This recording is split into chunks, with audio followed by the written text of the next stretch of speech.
The following is a production of WEGL 91.1 FM. That ball is gone. It's a walk-off home run for Stephen Williams. WEGL Sports, The Tigers are headed to the College World Series. where every Touchdown Auburn! Jacoby McClain! game They're not going to keep him off the field tonight. Holy cow! lives.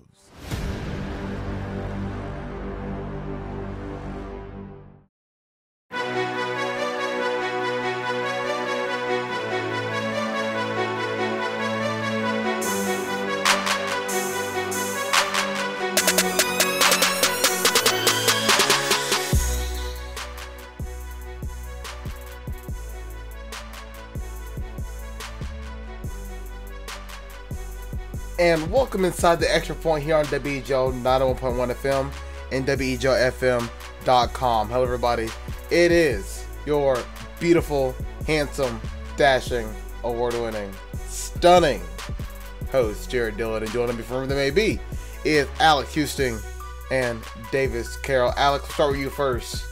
This fine morning, how's it been treating you?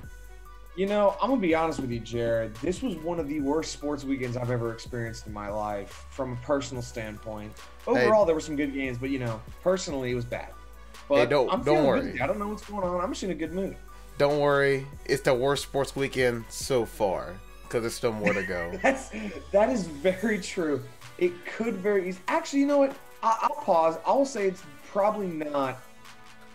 No, wait, yeah, it is. Never mind. Yeah, it was. And Davis, how about you this fine morning? Turn that frown upside down. No. How are you? You know, sometimes I wish I was a Braves fan so I had a reason not to show up after a game. I could have slept in today. You know, that's true. Jacob Hillman and Jack Hart, who are featured on the Monday episode of Extra Point, are taking a bereavement day today. Jack texted me. Jack is at the doctor. He's done. Really? Jack's at the doctor. Jacob may actually be dead somewhere. I'm not sure actually. Both of them are not doing well today. So that is where they are at. So on the bright side, you guys are doing better than them. So you got that going for you. I mean, yeah, that certainly is one way of viewing it, isn't it? On today's show, we're taking a look at college football first, most notably Auburn, and then we're heading over to the SEC, and then college football landscape as a whole. We'll go over the baseball postseason, and then we'll wrap up with the NFL, as we'll go through all the results, our pick'em standings, etc., as we also set up the World Series, which starts tomorrow. It's a quick turnaround. World Series begins tomorrow, and it will be a lot of fun. This cat's gonna drive me crazy. I can already tell. It's only been 2 minutes. This cat's gonna drive me crazy. So, first, before we get into what we normally do every morning, and that is with the fast break, I just want to take this time to give a moment of silence for the Braves. If you guys would please just bow your heads with me, and it's a moment of silence.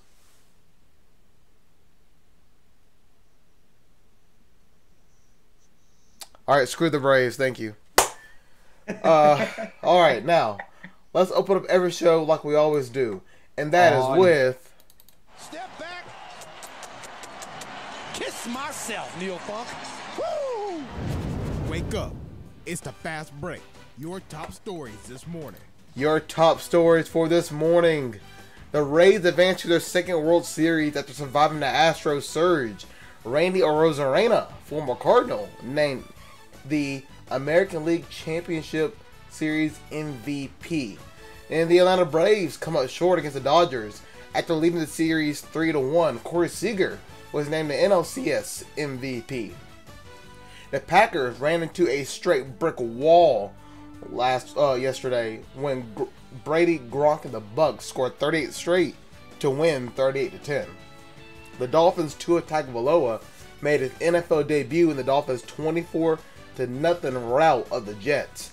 Adam Gase went on record and said he takes issue with defensive coordinator Greg Williams' critique of the team. The Giants defeated Washington on a last-second stand, and the Falcons made Cousins look foolish as both teams pick up their first wins of the season. After a really rocky and weird week for Florida football, starting with Dan Mullen saying pack the stadiums, to Dan Mullen saying pack the stadiums again, to Florida players testing positive, and Florida LSU being postponed, it came out on the weekend that Dan Mullen also in all the shuffle also got COVID as well. So hopefully to a speedy recovery for Dan Mullen, and confirmed karma is real. And Clemson routes Georgia Tech in one of the highest just drubbings in ACC history, and Alabama collars the Dogs as those two teams stay at 1-2 in the AP poll. And finally, Auburn. Oh, Auburn. They went to South Carolina and laid a big old goose egg and lost to South Carolina, and I don't even really want to talk about it. And that's been a fast break presented by WGO Sports, where every game lives, even Auburn football, and that's where we start. Auburn football lost to South Carolina. It was, 30-22? Honestly, I'm so upset. I try not to remember the score. That was oh, jeez. And, well, guys,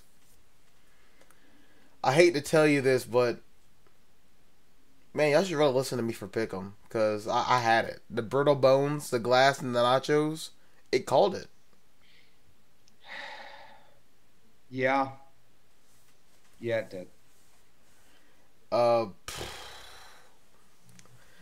I mean, who wants to go first? Alex, I know you have your piece about it. Davis, I know you're writing an article for WJOFM.com. Make sure you go check that out by Davis Carroll. And you were at the post-game press conference. And when I say at, I mean you were on the Zoom call for it. After I went to get a double cheeseburger with bacon to sully myself and get over insomnia. Yeah. They have that insomnia? Yeah. That was good. I thought it was just a Greek place. No, they have that too, bro. I got wings and fries too. How was it? You know, it was actually really good. You know when a hamburger like really big and like you put all stuff on there and it's sloppy and it's always falling out and you got to put it back on? That's how you know it's good, bro. How much was it? That's true. That's true. How much was it? The burger and fries were like $8.85. But the burger's like this big. I'm not even kidding. I might get that tonight for dinner. Honestly, yeah. I would recommend it. I would recommend it. And it comes with fries too, and a drink, so I'd go for it. But who wants to go first? Who's ready to talk Auburn football? I don't really have anything to say. I'll let Alex go. Yep. All right. Well, you stay awake. No promises. Okay, where do I begin? Where do I'll sip my juice while you do this. Now, I'll make a bagel while you do this. For those who don't know, this may come as a surprise. I'm a Washington football team fan, which means that I've been through the ringer a handful of times. You know a bad product on the field when you see one. But I've never been as exhausted and as frustrated with that franchise as I am right now watching Auburn. At a constant basis. Because again, it's the same things over and over and over again, rinse and repeat every single year, and they don't seem to learn from any of their mistakes. Mistake number one. Now, if the running game is in fact stopped, naturally, it's understandable for Auburn to turn to the pass game, right? You know, if you can't run the football, you can't just keep trying to run if it's not moving the ball, right? You've got to go to passing. That makes sense, right? We're all in agreement on that, I would say? Yes. All right, so, that makes sense. But when Auburn gets a ridiculous 209 yards on 36 carries for 5.8 yards per rush, and Tank Bigsby has 7.3 yards a carry, why on earth is Bo Nix throwing the football 47 times? It doesn't make any sense. From a logical perspective, it does not make sense. Not to mention the fact that it's not like this offense has always relied on a pass-heavy quarterback to throw the football a number of times. Nick Marshall threw the ball under 10 times, 4 times in his career. Bo Nix has thrown the ball 40-plus times, 4 times in his career. Bo Nix has played 17 games to Nick Marshall's 26. Or even go to Jarrett Stidham for that matter. Jarrett Stidham in his time at Auburn threw it over 40 times, a grand total of twice. So it seems like now the offense is just very much become a, hey, we're new. We're going to pass the ball just for the sake of doing it, even though it makes no sense. And, of course, there's the favorite trope of the Malzahn offense, which is not actually making any sort of adjustment whatsoever. Because, they clearly didn't intend for Tank Bigsby to get 100 yards. They only gave him the ball 15 times. So he happens to be the best player on the team, so there's not really, anybody that can stop. Even the offensive line or Gus Malzahn himself can't stop him, so that's great. I don't understand why they insisted on throwing the football when it didn't work. Not to mention the fact that I think it's important to mention as well, we always talked about, I think, after Nick Marshall left, the problem was that Malzahn – some got my you're tearing up. I understand, bro. No. I mean, honestly, at this point, they ain't even worth the tears. But the issue was always that Auburn didn't have a running quarterback, right? Like, you remember that? For years, it was always, Auburn needs a mobile quarterback. Yeah. So my biggest takeaway from this game really was the fact that Bo is very good on the run. Like, really. He's fast, he's shifty, and he sees running lanes better than most quarterbacks. And they don't incorporate that at all into the offense, other than the occasional dumb read option play that they run once or twice, which he only runs intending to do the RPO on the run that has only ever worked like twice. And one time was in the Iron Bowl in 2013. That play doesn't work. So you've got that. You've got an incredible 1-2 punch with Bigsby and DJ Williams, who are great. And you make Bo Nix throw it 47 times for no reason. And that's why they lost the game. Because, again, the offense has no idea what they're doing, no actual identity, and no consistency. So, now, what about the defense side of the ball? I blame them for nothing. 3 turnovers, 3 touchdowns. All 3 turnovers already in Auburn territory. I mean, look. There's only so much you can do. The fact of the matter is that, this defense has been hung out to dry by this offense for years. I mean, it's been that's their story for a long time. Defense has played great, offense couldn't get stops. Defense got to stop again at the end of the game. They even after that horrendous pass interference penalty that extended South Carolina's drive towards the end, they still got the stop and got Auburn the ball back. That's true. It wasn't the defense. It wasn't the defense's fault at the end.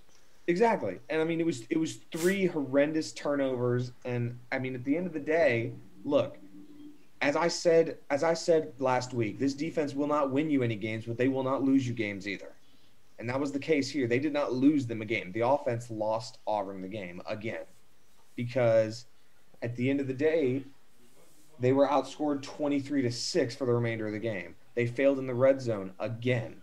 They stopped. I don't understand why Tank does not get the ball 25 times a game. I really don't. It doesn't make sense to me. Mm-hmm. Because this is not, and it's not like, this is something, because, some coaches are very much spread the ball around, right? Like, that's some coaches' mentality, They're very much a running back by committee, give the ball to everybody. That's not Malzahn's forte. We saw him give it to Trey Mason 50 times against Missouri. We saw him then lose the SEC championship by running Kerryon Johnson into the dirt and then stomping on him 3 more times to make sure he was hurt.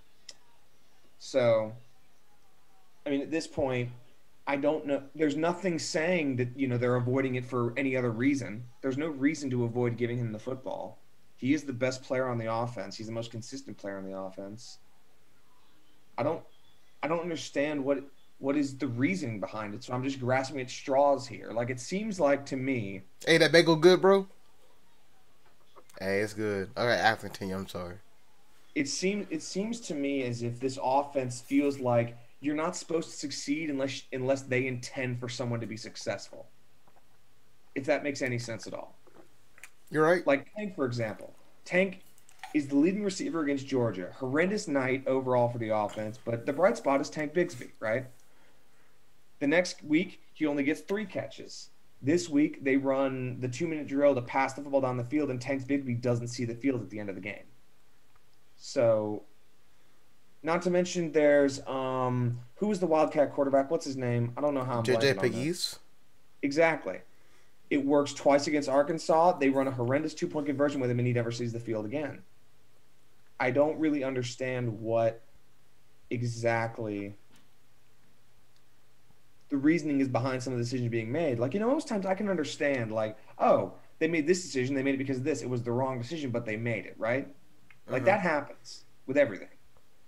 But at this point, I don't really see what the merit is behind a lot of the decisions that went on in that game against South Carolina. It's bad when I go add these pick'em games.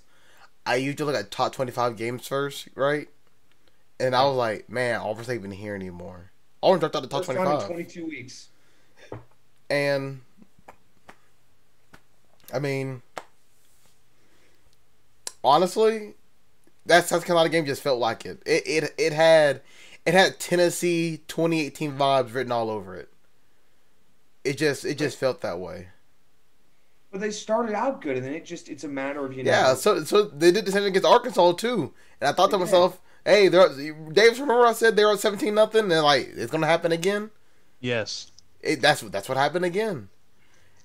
Auburn. This Auburn team's like a Hummer, bro. Like it got 15 miles to the gallon, bro. It just keep going, and then it just runs out. That's it. We weren't even that bad on. Station. We weren't even that bad on offense. It was the interceptions that killed us. I mean, it was interceptions in red zone ineptitude. I mean, really. How many times they get down in the red zone, then they spent 3 of their plays throwing a fade to Seth Williams against the best defensive player on the field. That's what my article said. That's what the article said. I know. Check out WeagleFM.com for that Arvis. That Arvis. What I call it? Article. What I call it? I don't know. What from there? Is that like Bo's interceptions didn't help the Tigers campaign? I don't know. I'm gonna look it up. Go ahead. All right. But I'll get back to you in a second. Like, I don't know, man. It's frustrating because, again, they don't adjust. They don't learn from any mistakes or anything. Bo Nix 3 interception steals fate for Tigers. That's kind of a fire name. And it's also the facts. I would have been a lot more. Fire. I would have been a lot more harsh. I actually went kind of easy on him in the article. I'm not gonna lie. Well, you were probably one of the few that did, because everybody else is livid. When Gus Malzahn says y'all can't be fans anymore, I'll still be there. I'll report for y'all. My brother texted me. He said the Gus bus is running out of gas. And I'm like, Jackson, the Gus bus has been out of gas since 2017. I don't know what you're talking about. Yeah, the Gus bus has been in the shop for a little bit. Excuse you. Hey, Sorry. I thought my mic was off. All up in my ears, bro. Disgusting.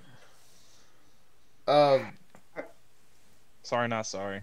It's so frustrating because it's not like, getting the ball to Tank will fix all the problems, but it seems like, maybe just try it. Hey, Ole Miss is next on the docket, and I'll tell you how I feel about that game on Thursday. It depends on how my bones are feeling that day. I mean, let me be clear. We are getting lucky facing a quarterback who threw 6 interceptions on Saturday. He threw 6 interceptions? Yeah. Did you not see that game? Did we watch that game, Davis? I have no idea. We watched some of it, but it was against crazy. Arkansas, right? At one time, there were 4 turnovers in the last 14 total plays. It was wild. We were watching Garantano get pick 6 twice. Yeah, that was. Yeah, that was tough. That was honestly. Me and Davis Saturday was 12 hours at Jack's place, and there was a lot of emotions, and there's a lot of stories that can come from that. But sticking on topic, what's next for Auburn? They got Ole Miss, but I'm talking about from a future standpoint. like, what did this loss do to the organization for this season? I mean, let's be honest. The season's a wash at this point. You're not getting. There's not that. Oh my goodness! If we run the table, we can reach the SEC championship, and if we beat Alabama and run the table. Yeah, there's really no slimmer of hope anymore, like we usually have. Yeah, that's gone. If we beat every following team by 40 points, we can make it. I'm very, very cautious of what the next years will bring because I'm talking about the next 2 months. Well, it's just Auburn football could look a lot different in 2 months. This season and this year feels very indicative of what we're going to see in the future. And what I say mean by that is that this feels like the next 2 years of mediocrity while we latch on to the one great player we have, which is Tank Bigsby. A la maybe the final years of Tommy Tuberville's career with Ben Tate, where everybody just latches on to the fact that he is our savior. I mean, really though, that's how it was. I mean, you remember it, right? That's very much how it was. Yeah. Like for all those teams' flaws, including getting beat 36-0, Ben Tate was like the university's hero at that moment, and he was very good. He deserved it, but that just feels like the same general direction that we're heading because I don't know. And again, I'm always cautious. I don't want to always, be like, oh, it's doomsday over here. But at this point, I mean, how many times can we be cautious before we lose to South Carolina? I mean, and I hate the stat Eric's bringing up. It's like South Carolina beats Auburn for the first time since 1933. World War II hasn't even started yet. If you went back to 1933 and said, hey, bro, this is going to be the last time you beat Auburn since World War II, they'd be like, what the hell's World War II? That's how long ago it was. You would freak people out. Yeah, that's bad. It was so long ago, homie. I couldn't vote yet in 1933. That's how long ago this thing was. 80% of the people on that field couldn't vote yet. That's how long ago that was. That's how bad Auburn football is. 80% of the people on that field wouldn't have been on the field. That's true. That is also true. That is very, very true. Just want to get that one out there. No, I mean, yeah, no, you're not wrong. You're not wrong at all. Yeah, no, that's bad, and it's part of it is the fact that we haven't played South Carolina a lot, but also part of the fact is that even when we have and we aren't good, we found a way. Like remember 2011, they somehow won on the road against number 6 South Carolina. Marcus Lattimore and Alshon Jeffrey led South Carolina. Barrett Trotter led Auburn, beat them. Even they found a way then. Barrett Trotter's the hero we don't deserve. I mean, it's like when Shaun White broke his arm against Oklahoma trying to dive into the end zone. That was some dark days. I remember when we had Shaun White as quarterback, and I was happy. Those are dark days. Yeah, but let the record show we had Shaun White at quarterback, and we still went 8-4. This year we may lose more than 4 games. So okay, it's overreaction Monday, so here we go. Does Auburn get 6 wins? Are we looking at a 500 or below Auburn team? Realistically, I think they can push to 6, honestly. But can you name those 4 other wins right now to me? Ole Miss. I gotta look at the rest of our schedule. Well, the thing is, though, I would have said South Carolina. I did say South Carolina. I mean, we can throw Ole Miss, Mississippi State, and Tennessee on there. If we're lucky, right? But the fact is that... That's 5. So find me another win. Get A&M no more. We can't make fun of A&M no more. They're the second best team in the West now. As much as I want to say LSU, I don't know. That's the thing is they may score. They may.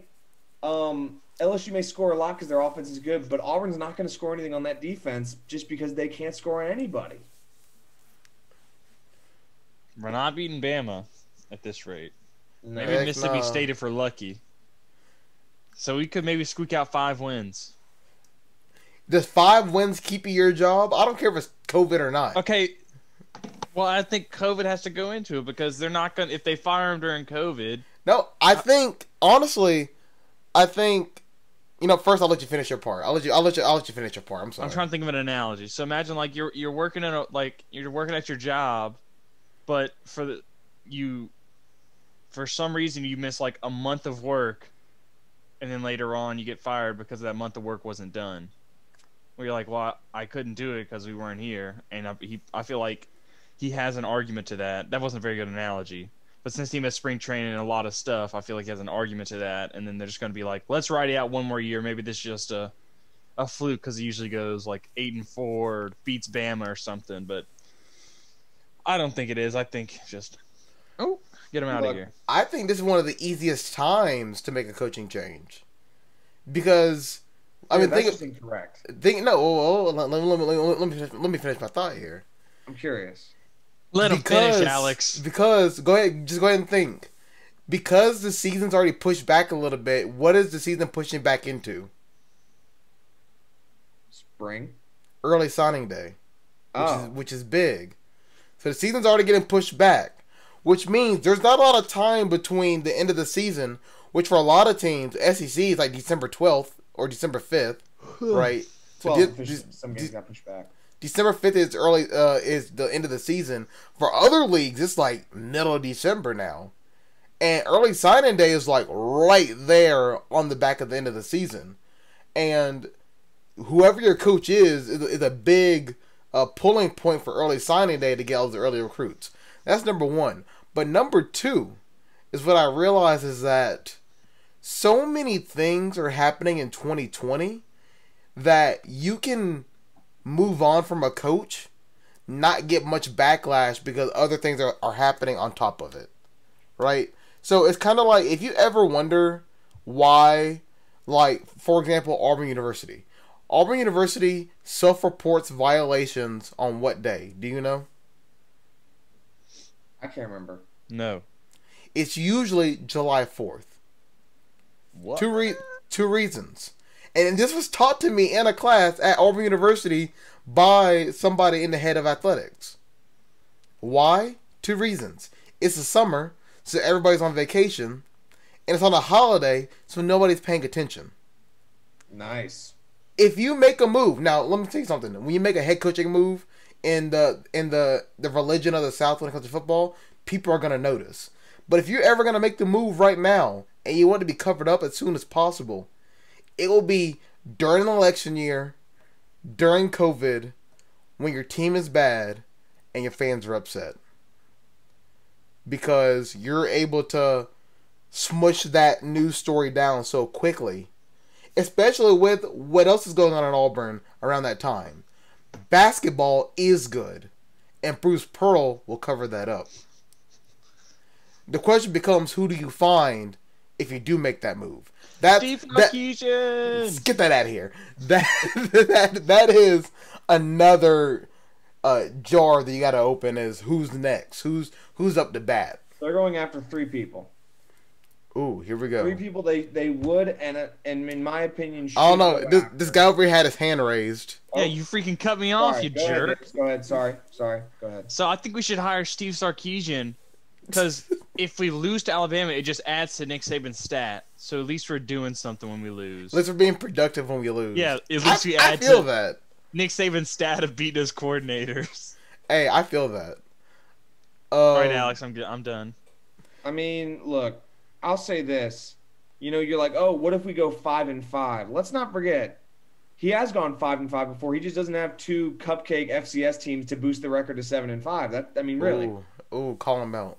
No, I mean, seriously, that is how that works. Like 6-4 is not 6-4 is just. Alex is like, get that out of here, bro. I've already seen this movie. This is just a rerun. I mean, seriously though, that is very much what Auburn. I mean, that is 6-4 Auburn is what Auburn does without their out of conference schedule. That is it. So, but there's that. But let me say this: if he goes 5-5 this year, make no mistake about it, I think he should be fired because, like, you know, no disrespect intended, but you can't go 5-5 with this team. You can't. Also, keep in mind that I believe the date on which his money is due is like mid-December, so they're gonna have to make a decision pretty quick. Yeah, okay. I mean, look, like it's no disrespect meant, but again, you just can't go 5-5 with this team, and as such, if you do, Auburn should find somebody else who can do a better job than that because this team has the talent. We know they do. Now, I will also say, I'll bring up this part. We were talking about this on Saturday. And I think it was Jacob who mentioned it. He said, even in 2017, when his team wasn't as good, they had a lot of fight in them. Yep. This team is lacking some bite. And maybe that's because KJ Britt's gone. Maybe he was the glue that held everything together, and it's just falling apart. Well, no. Okay, look, I wouldn't say that. KJ Britt's my superhero, bro. Let me say this right now. The 2017 contract and the revisionist history that Auburn fans apply to the 2017 season is, quite frankly, very frustrating because it's, first of all, the contract is, in my opinion, one of the worst contract extensions I've ever seen. A seven-year contract for going 10-4 is absurd. Signing it before the bowl game, I think it was, or maybe before the SEC championship. I can't remember. Do you remember when it was? What now? I was looking at Snapchat. I don't remember. My streaks are okay, bro. What? Was the contract extension before the SEC championship game or before the bowl game? In what year? 2017. 2017? Signed it for 7 more years. It was... I thought it was before the bowl game. It was before the bowl game because there was that thought that Arkansas was going to poach him. And yeah. I believe that was like the whole Stephen Leach stuff, and it was bad. So let's just take a look back and remind ourselves of the 2017 season in all of its glory. Jared, you were like, oh, this team has more fight. You're like, it feels better. 2017, we have the iconic 14-6 loss at Clemson with 11 sacks given up in one of the worst offensive performances we've ever seen from any team. You know that game. Yes. Then you've got the giving up. Wait, is it 2017 or 2018? That was 2017. Okay. Then you've got the LSU game where they were up 20-7. I go to my homecoming dance and hear that they lose on the radio. Loved that. So we've got we got to dive deeper into that story, Alex. Who was the lovely lady? Oh, shut up. Who was it actually? Did I go to that year? I don't know, Dan. I can't remember. That year? I think I just went senior year because I wasn't feeling it.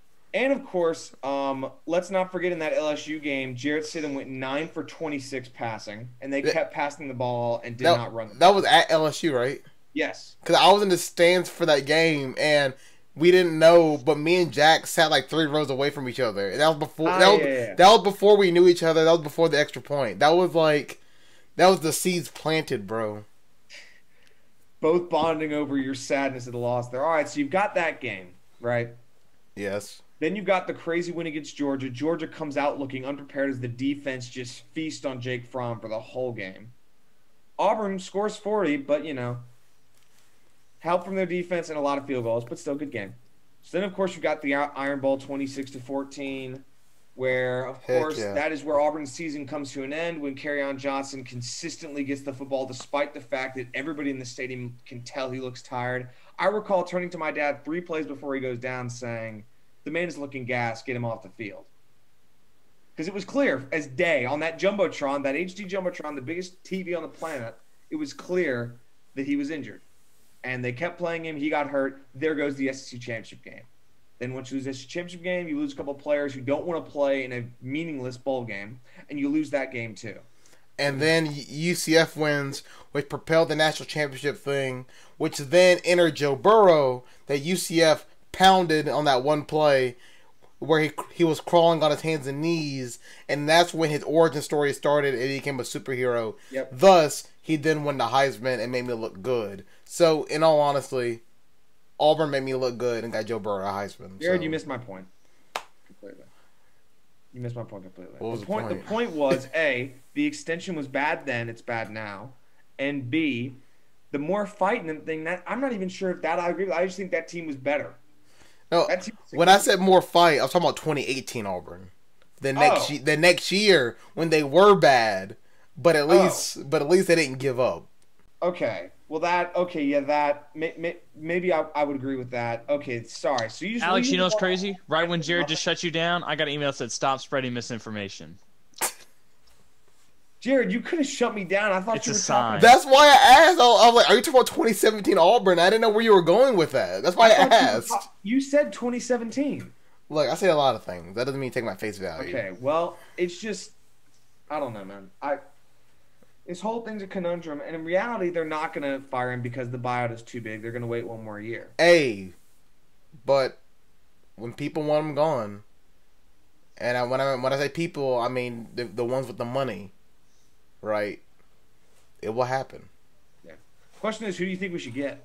All right, speculation time. I had a list of candidates back in 2017 that would have worked out.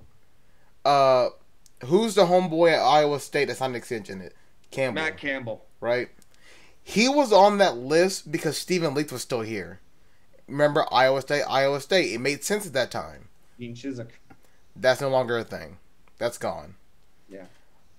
Jeff Brom at Purdue would have been a good hire. I think that's kind of gone too.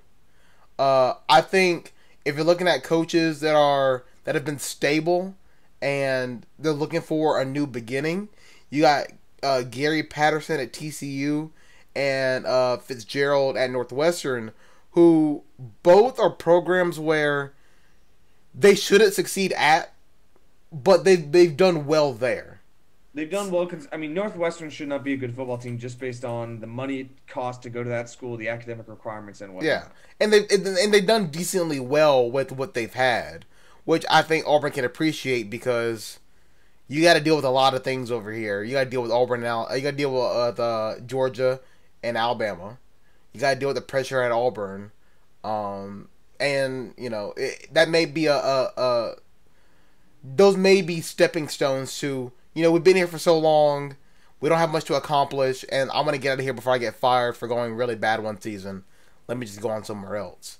You got, homie Bill Clark down at UAB, which I'm not sure if Auburn would like to hire in-state, but I feel like a lot of Alabamians know who Bill Clark is and appreciate him building back UAB.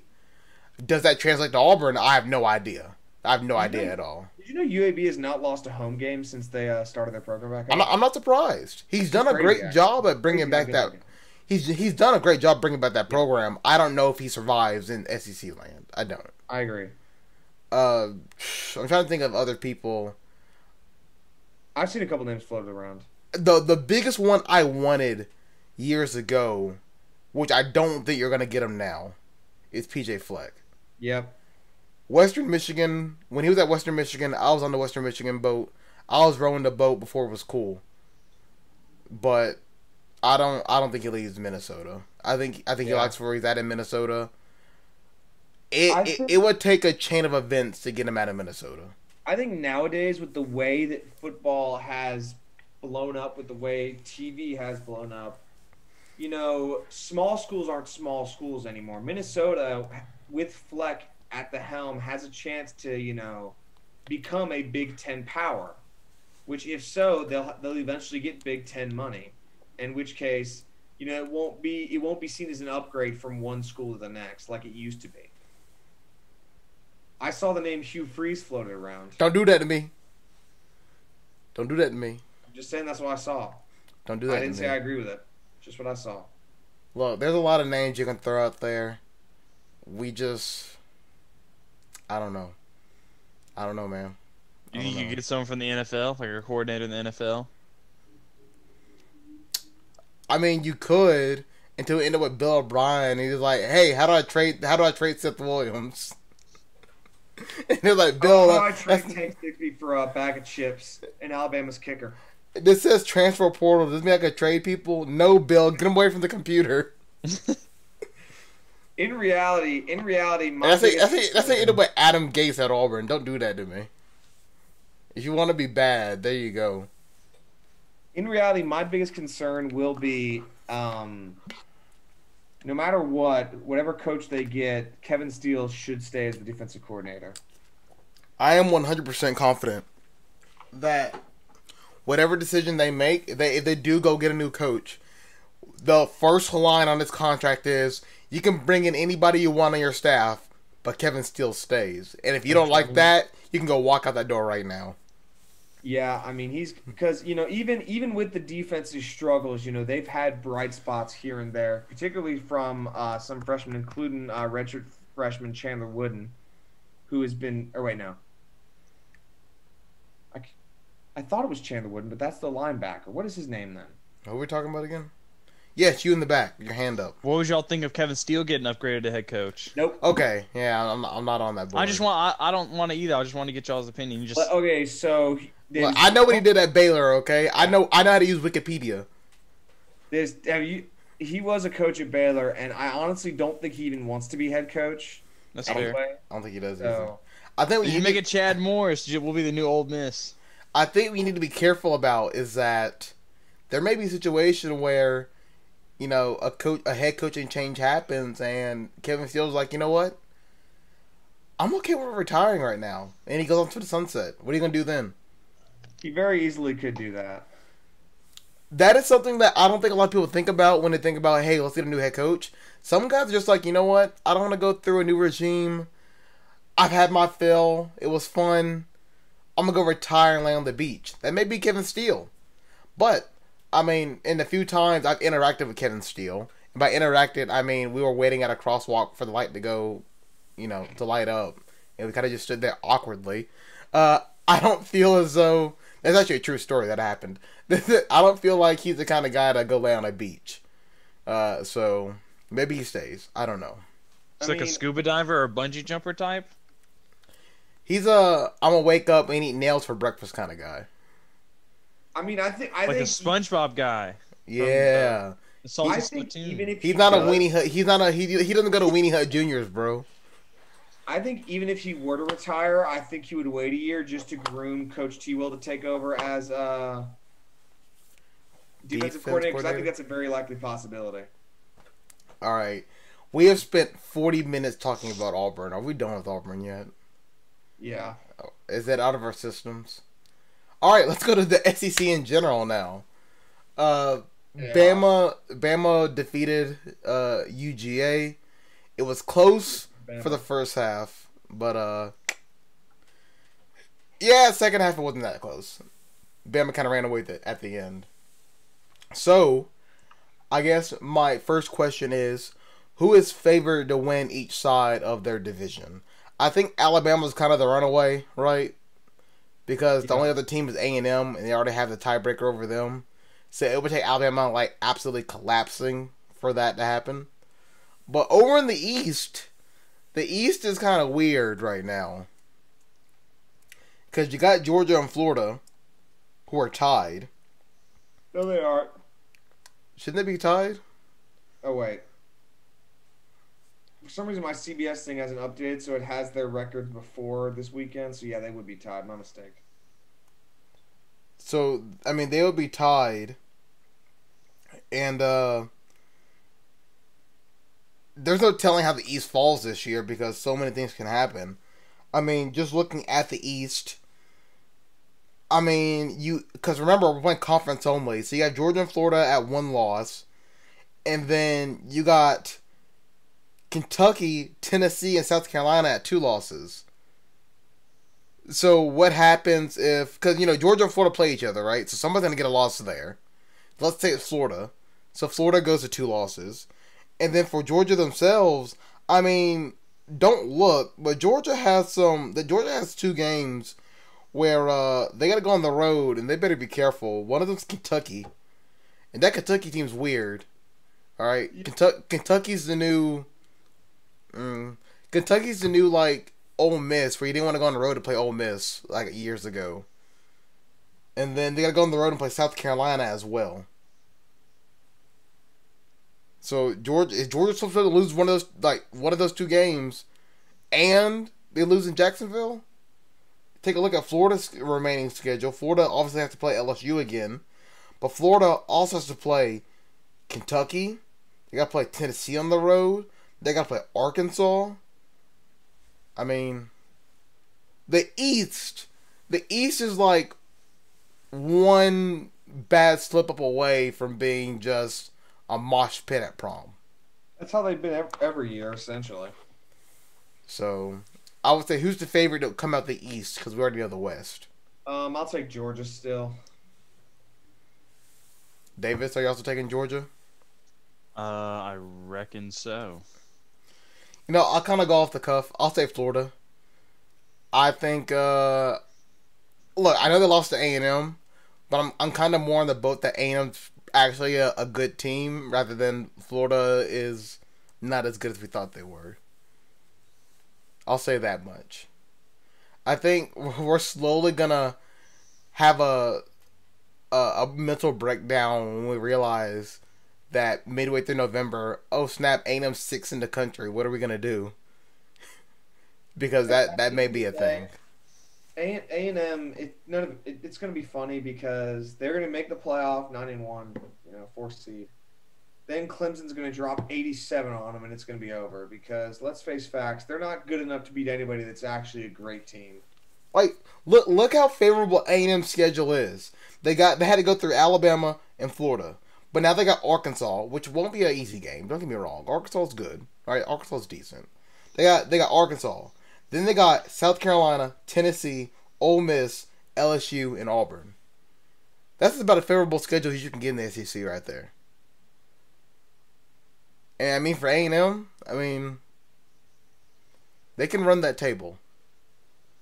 No, I mean, they probably will. But again, it doesn't matter because they're just going to be the next fledgling 4th seed sent to the slaughter at this point. Because they're either going to play Bama again and lose again because Kellen Mond is awful in actual important games, big games against good defenses. Or, we're going to see them play Clemson, and the gap between Trevor Lawrence and Kellen Mond in the quarterback draft class will be clear. But, I mean, it really, that's the thing is, everyone's like, oh my gosh, A&M's going to make the playoff. I just feel no hyper excitement about it because I know that they're going to do absolutely nothing. That's just what they do. I'm excited. This is the closest we're gonna get to a G5 school getting in. Yeah, that was a dig at you, A&M. I don't know why I'm making that dig. I mean, look where my team's at. But taking a look at the SEC standings, over in the West, it's Alabama, A&M. Hey, Auburn's still 3rd. Don't count your chickens yet. Arkansas, LSU, Mississippi State, and Ole Miss. And then over in the East, we got Georgia, Florida, Kentucky, Tennessee, South Carolina, Missouri, and Vanderbilt. So let's just go ahead and end SEC talk right here.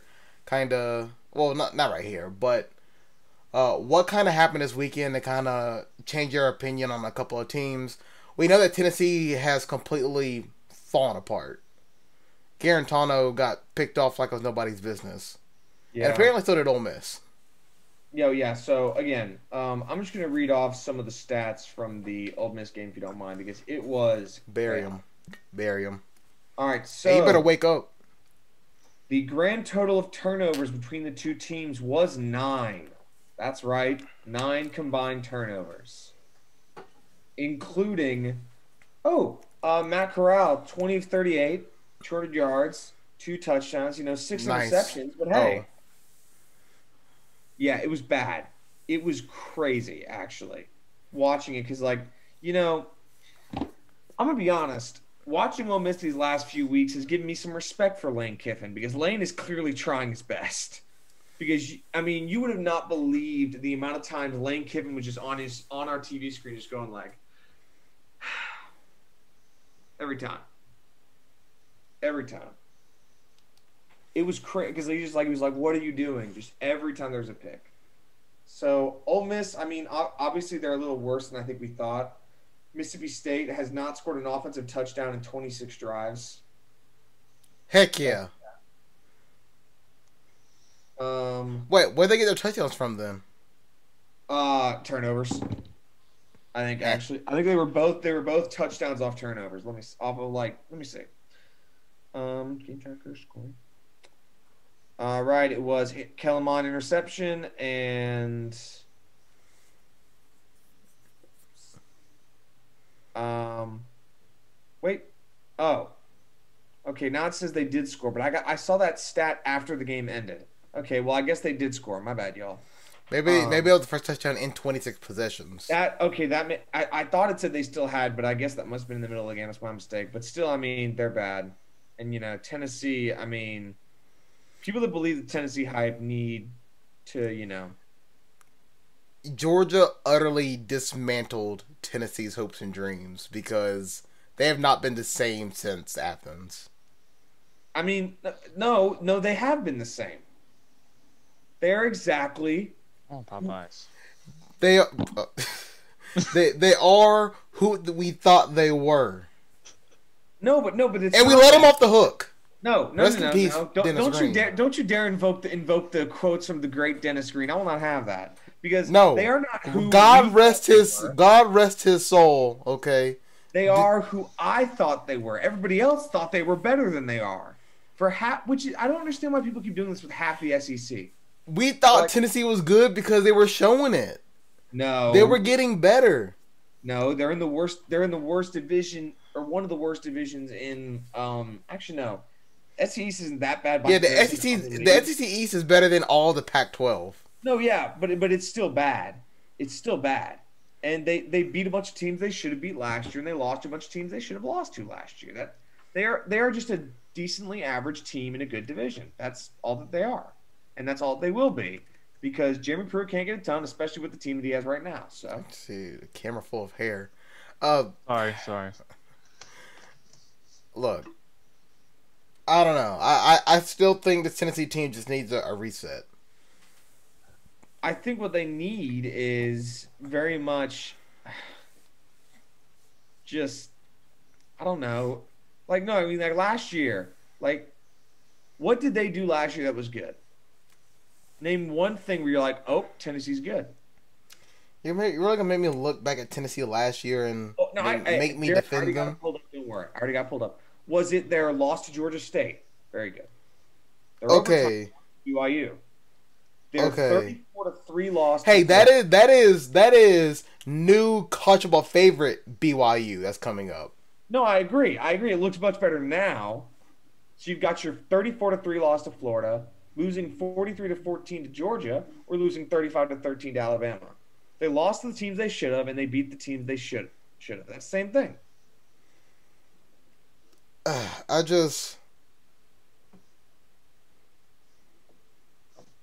had high hopes for Tennessee. That's all it was. Okay, that's literally all it was. Thought you would have learned not to by now. Look, don't fight. You're saying that right now. I'm still favoring Tennessee to beat us. Yeah, but they beat us in 2018, and we're feeling on that track right now, so it's not crazy.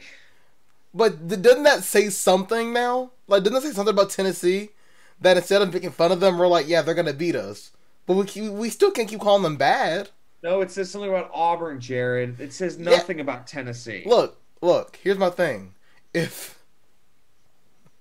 No matter how you get to the top, right? There could be, say, for instance, you're in the woods, right? And there's 20 of you. And a bear walks up, starts chasing after you, right? If you push all 19 other people down, the bear got them. It doesn't matter how it happened. You're number one. That's how this works. Okay? It doesn't matter if Tennessee pushes down everybody in front of them to make sure they're bait for the bear. And I guess that's Alabama in this situation. That means they're still number one. So even if everybody else is bad, that does mean Tennessee's getting better. Jared, when Tennessee beat Auburn in 2018, do you know what their record was? What? They were 5-7. They were still awful, Jared. Yeah, but that's the catapult that you need to be good. Is to beat those other teams that you're supposed to lose to. You're right. It was a catapult. Then they lost to Bama by 40, lost to South Carolina, lost to Missouri 50-17. Hey, that is now I've beaten LSU, Missouri. They also lost to Vanderbilt. Oh my goodness. They lost to Vanderbilt 38-13. Look, it takes time to build a catapult, okay? It says nothing about Auburn. It says everything about Tennessee. Or no, it says nothing about Tennessee. It says everything about Auburn. My bad. What was Tennessee's record last year? Last year they were 8-5. No. That's good. That's good for Tennessee, though. That's good for Tennessee. Look at the recruiting classes. They're getting better. Every Friday, I have to go and call football games for a high school from a 4-star defensive end from Alabama that Auburn can't even recruit correctly. And he's going to Tennessee now. Ooh. 35 national player. It's like a 4-5-star in Alabama or in Mobile that's going to Tennessee instead. A 4-star recruit, the 35th best national player in the nation, in Roanoke, Alabama, the middle of nowhere. And Auburn couldn't get the guy? He went to Tennessee. It's crazy. We got you, bro. Here we got a 4-star from McGill that is hard commit to Tennessee. 4-star wide receiver. Tennessee's doing something right. Yeah, they're stealing all of Auburn's recruits. Tennessee's doing something right. Auburn didn't even recruit Jordan Mosley from McGill. I don't know. Maybe Auburn needs to focus on offensive line recruiting. That's where it's been more tough. about Auburn than Tennessee. That's the story you should be. That's the takeaway from this. No, I'll take away whatever I want from this. Well, Davis, it's your right to be wrong, but I'm going to call you out when you are. Look, I didn't say anything. when Tennessee is able to go to the Outback Bowl and Auburn is in and I looked it up yesterday, the Academy Sports and Outdoor Texas Bowl, I don't want to hear nothing. All right, because we deserved it. Ow. Yeah. I think we're paired up against Oklahoma, too, which is even worse. 'Cause that means we're going to lose. Eesh. Now on the college football national news. Clemson routed Georgia. Notre Dame survived in a 12-7 win over Louisville, which was not good at all. UNC got unmasked like this. Yes, you in the back. I have some NBA news if we get there. Well, NBA was not on the docket for today. Well, it's about Space Jam 2. The plot has been revealed. I can give you a little rundown. Oh, snap. Okay, hold up. Everybody pause for a second. And then the Big Ten returns this weekend. But that's it for college football news. Okay, let's go to Space Jam 2. You want me to read it to you? Yes. Reveal the plot to Space Jam 2 for me. Here's a picture of LeBron in the jersey. I was never a big fan of Toon it. Squad. I don't like that it goes onto the shorts. Otherwise, I probably like that's it okay. more. That's okay. During a trip to the Warner Brothers studio, NBA superstar LeBron James and his son accidentally get trapped within a world that contains all of Warner Brothers' stories and characters under the control of a malfunctioning, all-powerful force named Al G, played by Don Cheadle. Oh, Don Cheadle. Oh, no. Don Cheadle's in it. With the help of Bugs Bunny, LeBron must navigate through a never-before-imagined world filled with iconic movie scenes and characters as they reassemble the Looney Tunes to rescue his lost son. Never mind, I'm not going to make that joke. What? I was going to mention Bronny doing Oh, something. yeah, I was going to say he's probably going to get written out of the story. Now to get back home.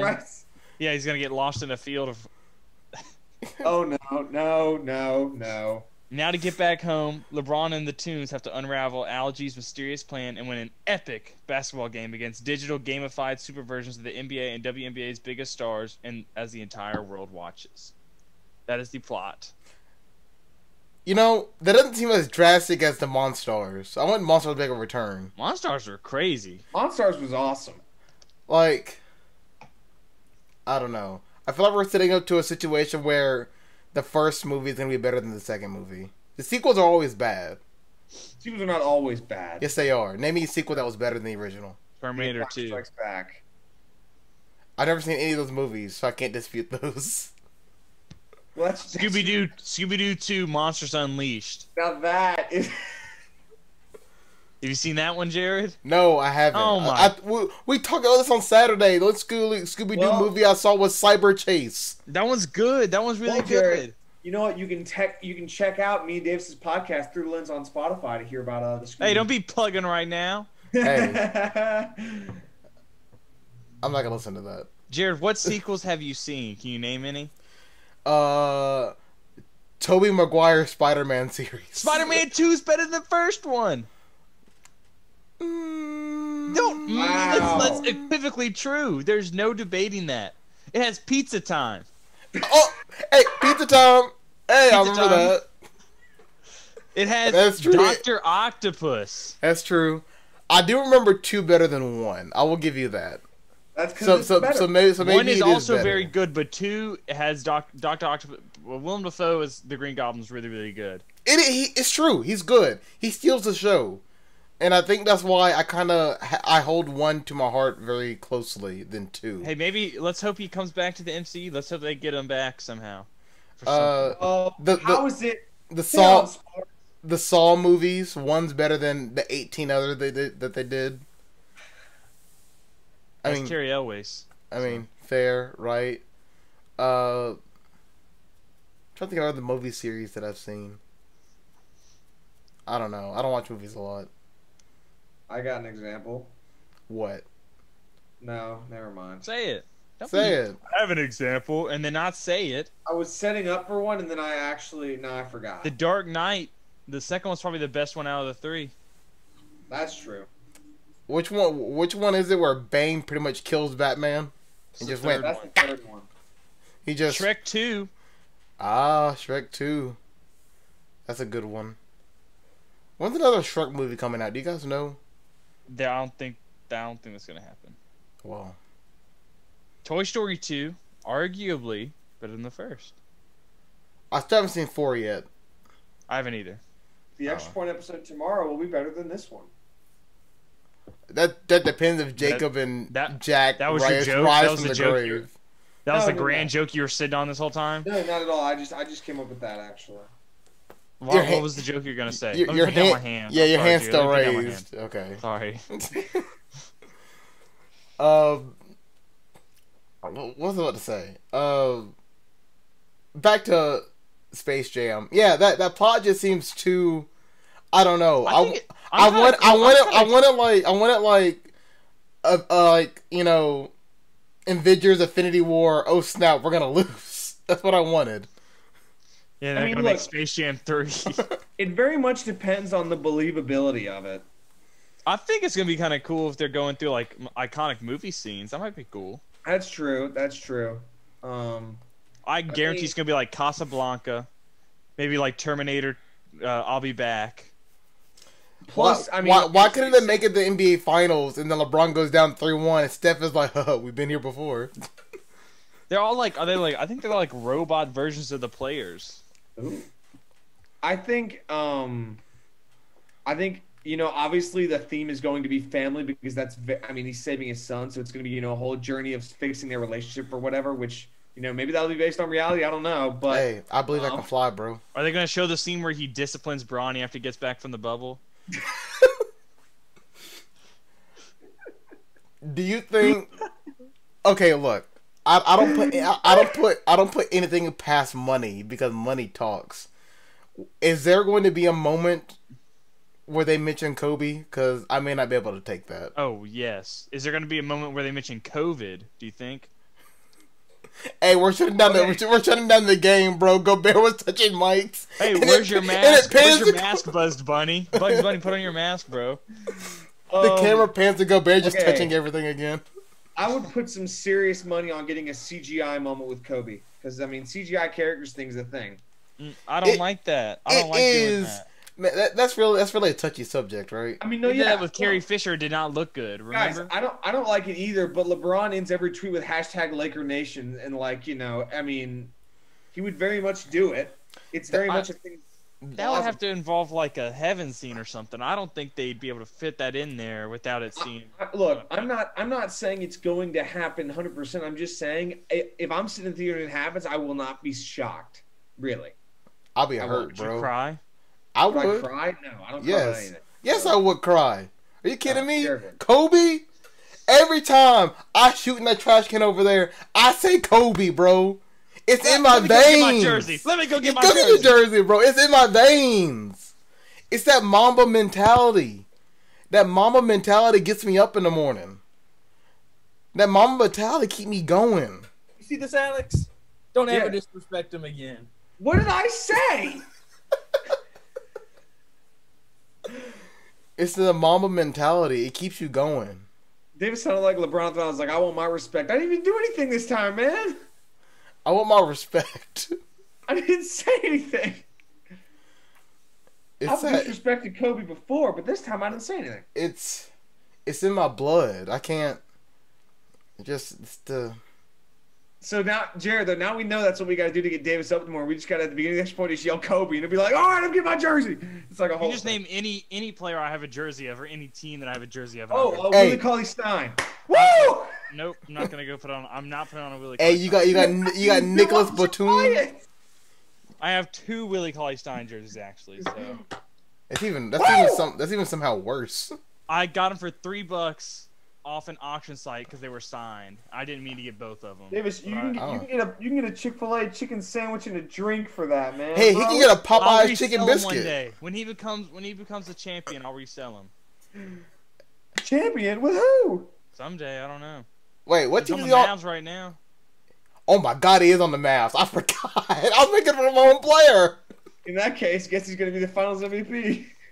Once that happens, I'll be rolling some serious dough now, brother. Hey, when Giannis comes to Dallas, it's over. I'm sorry, Davis. I'm sorry. I have a picture of Giannis I can sell too. Let's be clear on something. Giannis is going to the Warriors. bucks right there. Ooh, look at that. That's Tim Hardaway Jr. being sunned by Giannis. Also I got a lot of big bucks over here. You saw these signed things? Look. We'll be rolling in it in like 20 years. All right, whatever you say. Which MLB. filters you got? I don't want to go through his whole closet now. You're right. Never mind. Go on.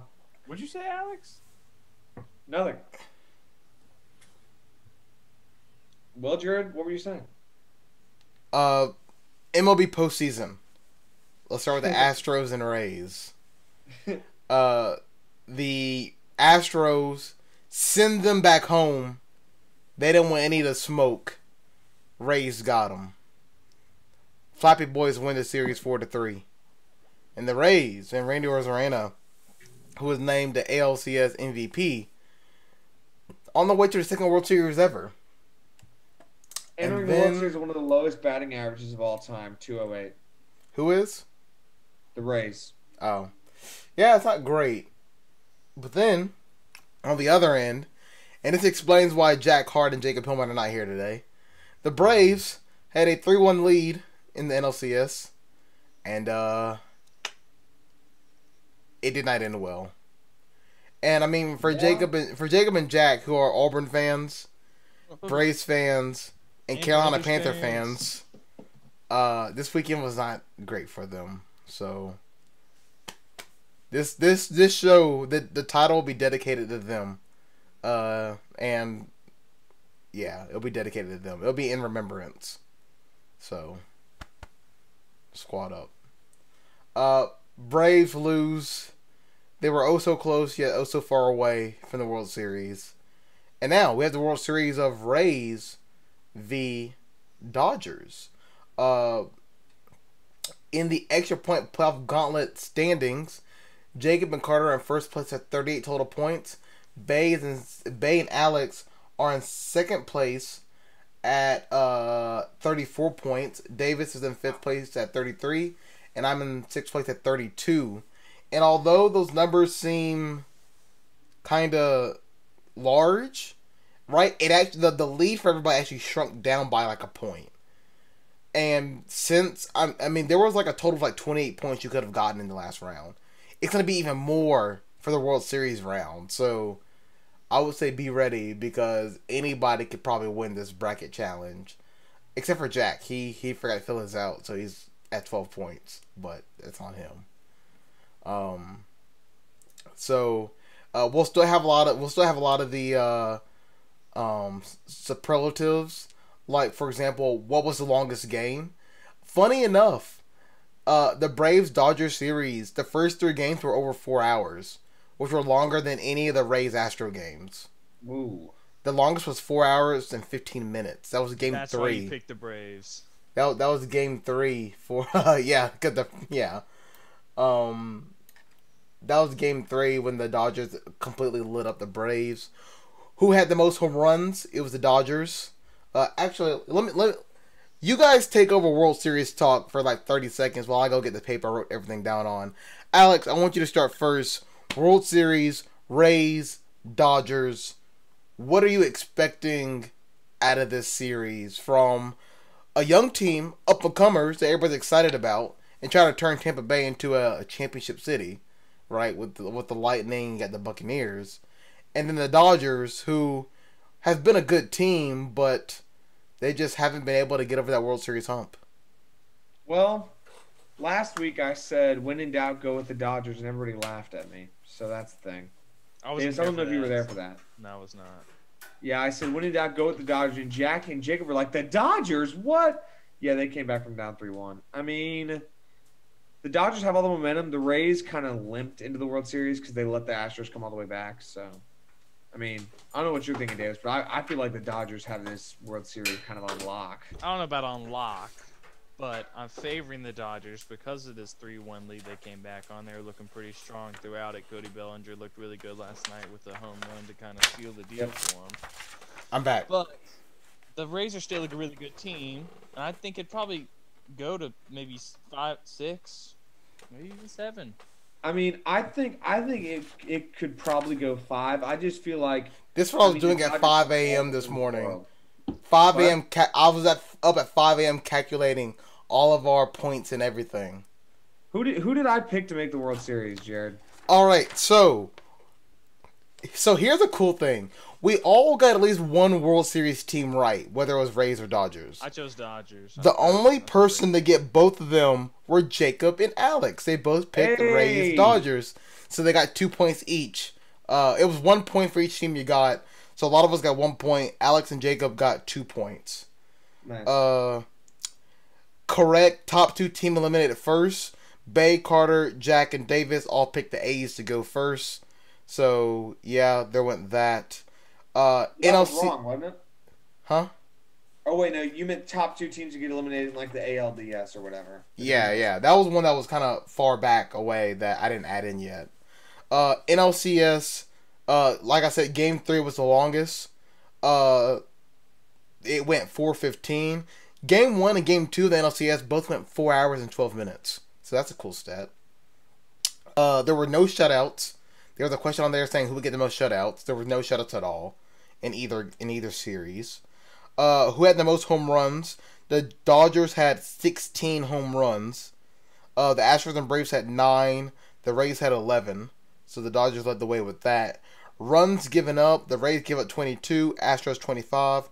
Braves 39. Dodgers 32. There was a question about the Astros averaging 7 runs per game and how many they would average this series. They averaged 3.57, so that was very under the 7 that I put. Rays runs via home run.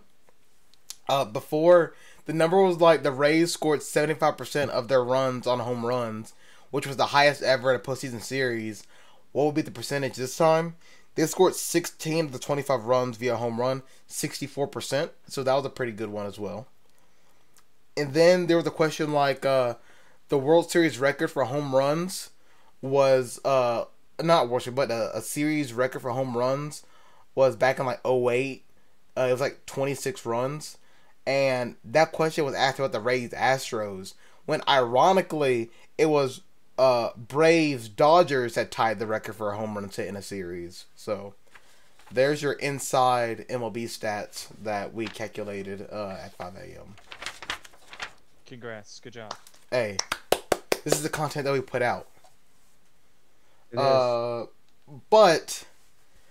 We won't make any World Series predictions now because I'll wait until tomorrow to do that when we're picking World Series, and I have the gauntlet ready, the final round of the gauntlet where we all try to figure out like, man, what's gonna happen, who's gonna win.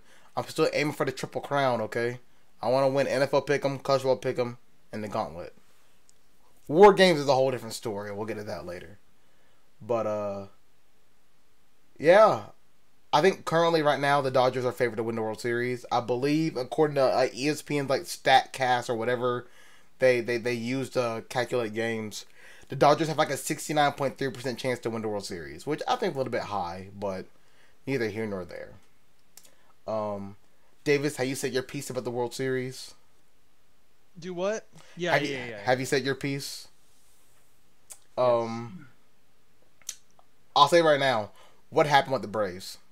They had it. Is it because Jared, they're just Atlanta? Yes, it's the Atlanta curse. Jared, you remember last week when I said when in doubt, go with the Dodgers, and you all laughed. Hey, I picked the Dodgers. I got my We point. still laughed. Funny enough, on the bracket challenge, everybody picked the Dodgers except for Bay, who picked That's the Braves. So even Jacob picked the Dodgers at the end of the day. So I mean, the Braves choked because, the Atlanta Falcons were able to hold the lead, so that means that somebody else wasn't. That's what I saw somebody post that. So, I mean, yeah, I don't.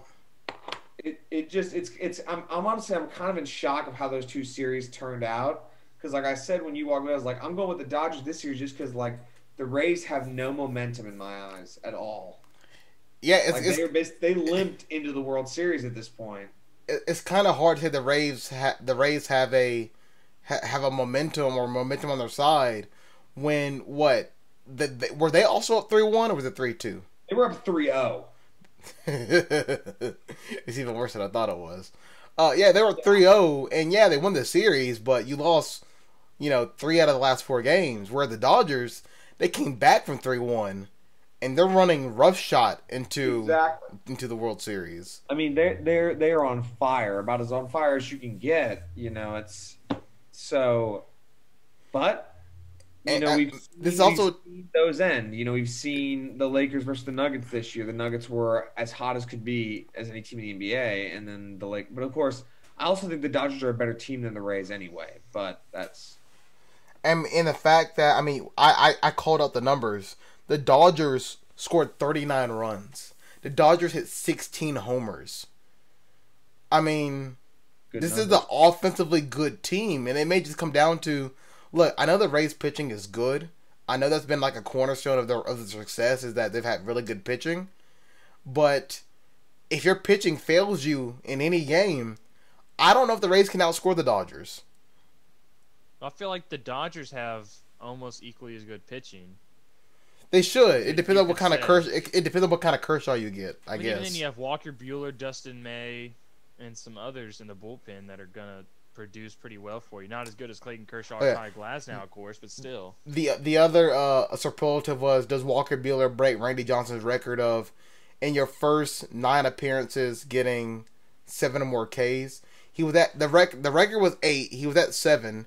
He tied Randy Johnson, and then he had another start where he got 6 Ks, not 7. So he didn't break it. Dang. Sad. Almost. I think I chose him to tie it anyway, so we're good. I chose him to break it. What did I choose him to tie, Jerry? Can you see? I didn't write it down on here. Dang.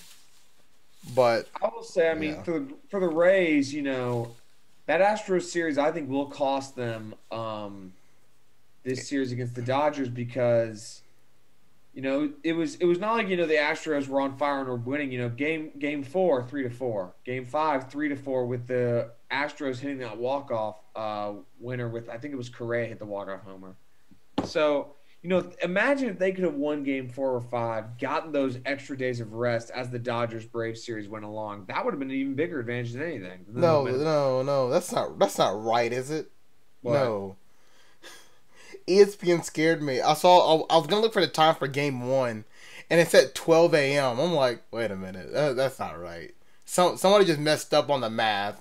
It's not at 12 a.m. I got scared. I think it's at like 8 o'clock Eastern. I think they're all at 8 o'clock Eastern. Yeah, they are. They're all at 8 o'clock Eastern. So the cool thing is that they play Tuesday, Wednesday, Friday, Saturday, Sunday, Tuesday, Wednesday. So they're kind of going back to a regular kind of setup. Usually there's a travel day in there, right? They're kind of going back to that without traveling. So you got that going. I kind of wanted 7 games in a row, but they got to rest. You got to rest up your players, I guess. But they do start tomorrow, and it should be a fun one. LA is currently favored, and like LeBron said on Insta, finish your breakfast. Whatever that means. Was he talking to Bronny or something? No, he was talking to the Dodgers, but he got could him be on talking to lockdown. Bronny. Finish your breakfast, Bronny. It's just like some put the lotion in the basket kind of thing. Whoa. That does not equate at all, brother. I never saw Silence of the Lambs, so. Yeah, the guy that said that was. I know he's not a good guy, okay? Yeah, he's not good at all. Whoa. Alex did not catch any of that. Whoa, can somebody back up and give me the rundown? So Jared was like, LeBron said, finish your breakfast to the Dodgers. He's like, it's like put the lotion in the basket from South Carolina. I was like, no, it's not, Jared, not at all. No, when you said LeBron is on lockdown, I kind of just imagine he was like in a well, and LeBron's like pulling things down to him. You know what I'm saying? Okay, in that case, then technically you are correct. Jared's like, hey, Bronny, face clean, don't need you no more. And it lowers down a basketball and a hoop. All right, hear me out there. Hear me Bronny. No more war zone for you, Bronny. Hey, Bronny, Right, here's the basketball and a hoop. Play for your freedom. And then he loses. Okay, first of all, let the record show that no matter how many inflammatory things we say on the show, Jared just compared LeBron James. Oh no, believe me, I got receipts, Alec. You said a lot worse things. Not than that, but Do I need to bring up the first day back in the studio this fall? okay, no. Yeah, that's what I thought. That's what we thought. Yeah, go ahead Anyway, and sit alright. back down. Hear me out. What if plot twist? Bronny gets written out of the story, and it's LeBron going to save Alex Caruso. You know he has more than one son, right? Like we care. Well, I mean, no. The thing is, it's supposed to be obviously like. Wait, does he? Yes. Guys, He has a daughter, I know that. He has two sons and a daughter, yeah. I mean, the game is going to end with him and his son teaming up to play basketball together to beat whoever the enemies are. You know that, His right? other son plays basketball too, dummy. Yeah, but I mean, what's his name though? the team up with What is Bronny- it? Is it Bryce? I'm pretty sure it's Bryce. It's kind of sad that I don't know his son's name. Did you know that Will Smith has a third kid? Well, I'm gonna let Will Smith be because his personal life is. I want to give him a hug. I hope he's doing well right now. I'm being serious about that. He's got Bryce, Maximus, Zuri, and Bronny. I'm so good. Wow, Davis, you know the sons of a basketball player. I mean, He's so Did you? good. Did He's so you? good, bro. I'm He's so good. hey, He's so Davis, good. do you know the names of Philip Rivers' 9 children? I didn't think so. It's probably Oh, like you like Philip Rivers? Name all of his kids then. just name out any law. Just name out like any. Just name out any multiple name law firm. You probably get it right. But did y'all see the graphic of Philip Rivers versus Joe Burrow's stats? They had a number of children. Yes. That was funny. All right, I would get fired for that if I did that. Also, I got the names right here, man. Hold up, give me a second. Oh no. I already know. Oh wait, can I get? Wait, hold up. Me and Davis are gonna play a game. Go ahead and guess. We throw out one name that's a guess, and let's see if we can get it. All right. What would Philip Rivers name one of his kids? How many are male? How many are female? Can you tell? All right. There are 2 male, 7 female. Whew! Oh boy. So, here's the thing. He is extremely Catholic. So Mm-hmm. I feel like a few of them are going to be Bible names. Yes. So I'm gonna go first. I'm taking Matthew. Is that one? Davis. I was going to say Isaiah for one of the guys. And now female. I'm gonna go. Mary. I'm going Mary. Oh, that's a good one. That is a good one. Yes! Go Anna. Go Anna. No, That was Mary's mother. That's gonna be weird. His wife's probably named Anna. I'm gonna go a little bit off the cuff. Okay. I'm gonna say Catherine. I feel like Philip Rivers is kind of a Catherine kind All of right. guy. So you both were dead wrong, except Davis. Anna was correct. Whoa! Also, Bible names not present as far as I can tell, except for Anna, Sarah, who is the wife of Abraham. Look, I didn't send her to go to Bible school. All right, just name them off. We went to Catholic school, so we that's have probably to just know. because they named her that, just because they wanted to name her Sarah, and then of course Peter. But again, those are probably just. I was gonna say Peter. That one is good. I was gonna say Peter. No, Oh. I was thinking to myself. I was like, could it be Peter? But then I was like, no self-respecting person in 2020 is gonna have a son named Peter. So the names are as follows, from oldest to youngest. Wait, we Haley. can still guess them though, can't we? Oh, Nah, we I'm have another good. guess. I'm good. I'm Haley. past it. Caroline, Haley. Grace, Gunner, Great. Sarah, Oh my Peter. goodness. Oh, we didn't Rebecca. take into account he's from Alabama. Oh, he's Alabama Catholic. That's a different breed, bro. Gunner. There's probably a hunter in there. Nope, there isn't. It's probably a middle name. It's probably a middle Also, name. His wife's name is Tiffany. Ooh, Tiff. What's up? I know some people named Tiff. Oh, man. We got to do this more often with athletes who have a lot of kids and just guess their names. Wait, Nick Foles has Ryan Fitzpatrick has 8. We should do him now. This man went to Harvard and has 8 kids.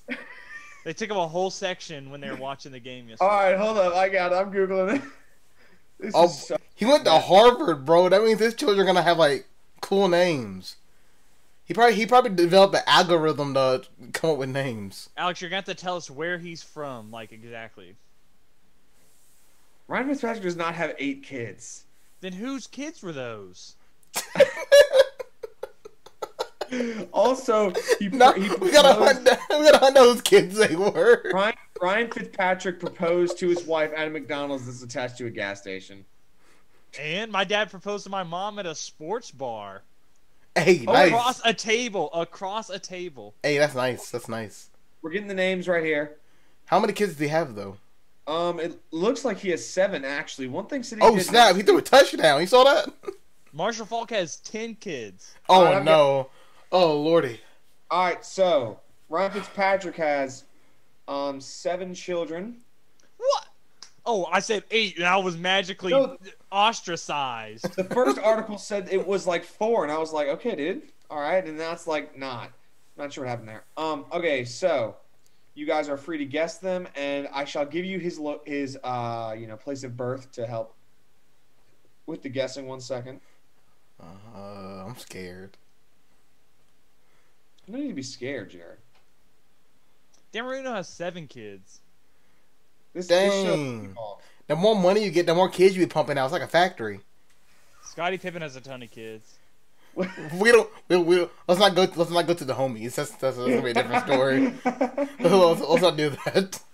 So, well, we can get Will Chamberlain, and that'd be really hard. It's Patrick. He dropped another 100, bro. He was like, Allie. Okay, I'm sorry. Patrick is from Gilbert, Arizona. He went to Harvard. He has 7 children. He has 1, 2, 3 boys and 4 girls. Take it away. Gilbert, Arizona, went to Harvard. Do we know if he's Catholic, Christian, anything like that? I don't see anything of the sort, but again... he has a long beard. I'll say right now, there are in fact no religious names as far as I can tell. Okay. Look, all I know is the man was from Arizona, went to Harvard. They must have either engineered him in a lab or found him in a cave. Because I don't think that exists. I'm gonna say 3 boys, 4 girls. Did he grew up in Arizona, so he might have liked the Cardinals, and he could have taken some names from famous Cardinals. I think he could have named one of them Patrick. I promise you, if there's another Peter on this list, I'm gonna break my TV in front of me. He said no religious names. I don't care. Okay, my first guess is gonna be Patrick. Ooh. All right, and Jared, yours? There's no way Ryan Fitzpatrick let his kid be named Patrick Fitzpatrick. I take it back. I take it back. He's smarter than that. No, I take it back. I was just thinking like Pat, because Pat Tillman. I'm gonna go with he looks like someone who named his kid Jason. I'm gonna put Jason on there.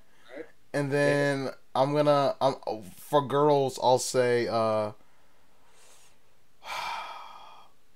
Lily.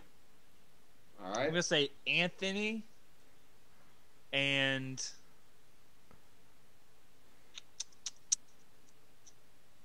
I'm gonna go. Oh man, this is hard. It is harder with him. I'm just gonna go for like a classic. Just go like a Michelle or something. I thought about Michelle. That's not a kid's name. That's not like That's not a popular name. Yeah, but then you give him a nickname that's like different. You know. Ready for this one? Elizabeth. Ooh. All right. Lizzie. All wrong. Going for the. We're all wrong. You're all wrong again. The kids are as follows. Can we get One more guess. Well, give us a hint this time though. Give us a letter. A letter? Like the first letter. All right. So for girls, the first letter is L, and for guys, the first letter is B. All right, Brandon. All right, I already called Brandon. I'm gonna say Ben. All right. That's a good one too. An L? If it's not Lily. Lily. Oh. I said Lily last time. It better not be like Lillian or something like that. I'm gonna. Did you say Lily last time? You're I wrong. did say Lily last time. I'm gonna. Oh, Lauren. you got Lauren. I'll get Lindsay. Boom. You're both wrong again. What the hell? What does he name his kids after like textbooks? Lorne, Lorne, and like. Is it Lord the singer? Shut up and let me say the names. No, I'm upset.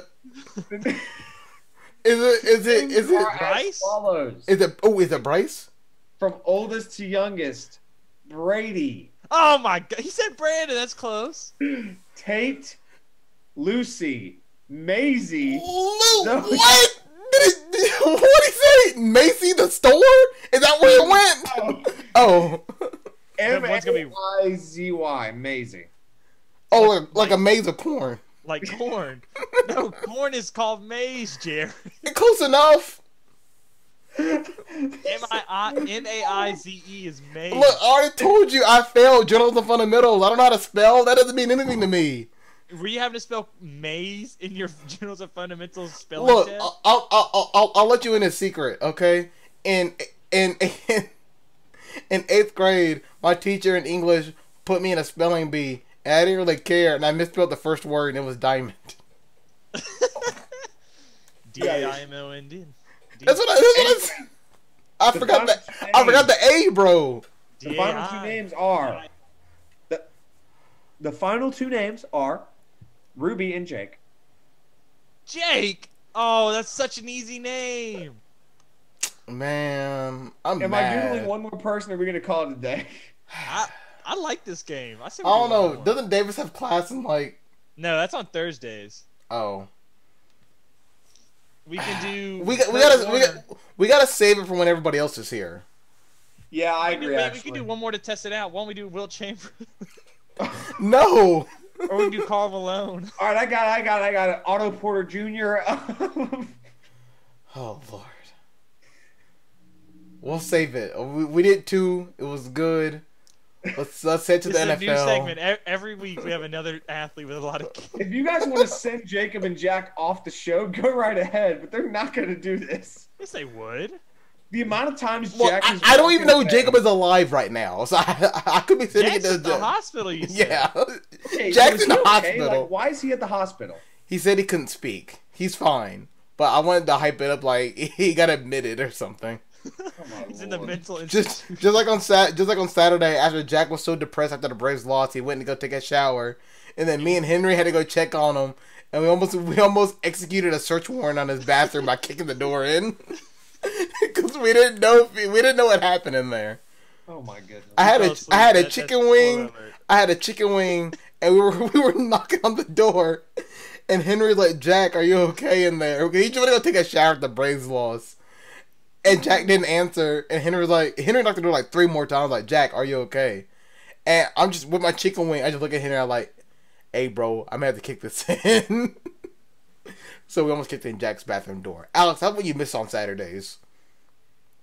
Well, Jared, you should actually tell me in advance, and I don't know, give me the address. Jack that- told you, and then you were like, "Bro, you sent it to the wrong person." Because it seemed very out of the blue. I told you that. Not to mention, Jared, I have a theory. You don't actually want me there. You just enjoy making fun of me for not being there. That's it. I mean, the second part is true, but And so is the first. And so- no. Look. I'm sure that we would love to have you in our good graces. Well, Okay. how about this? We're probably going to be doing the Extra Point pregame thing on Saturday. Is that confirmed? afterwards? Is that confirmed?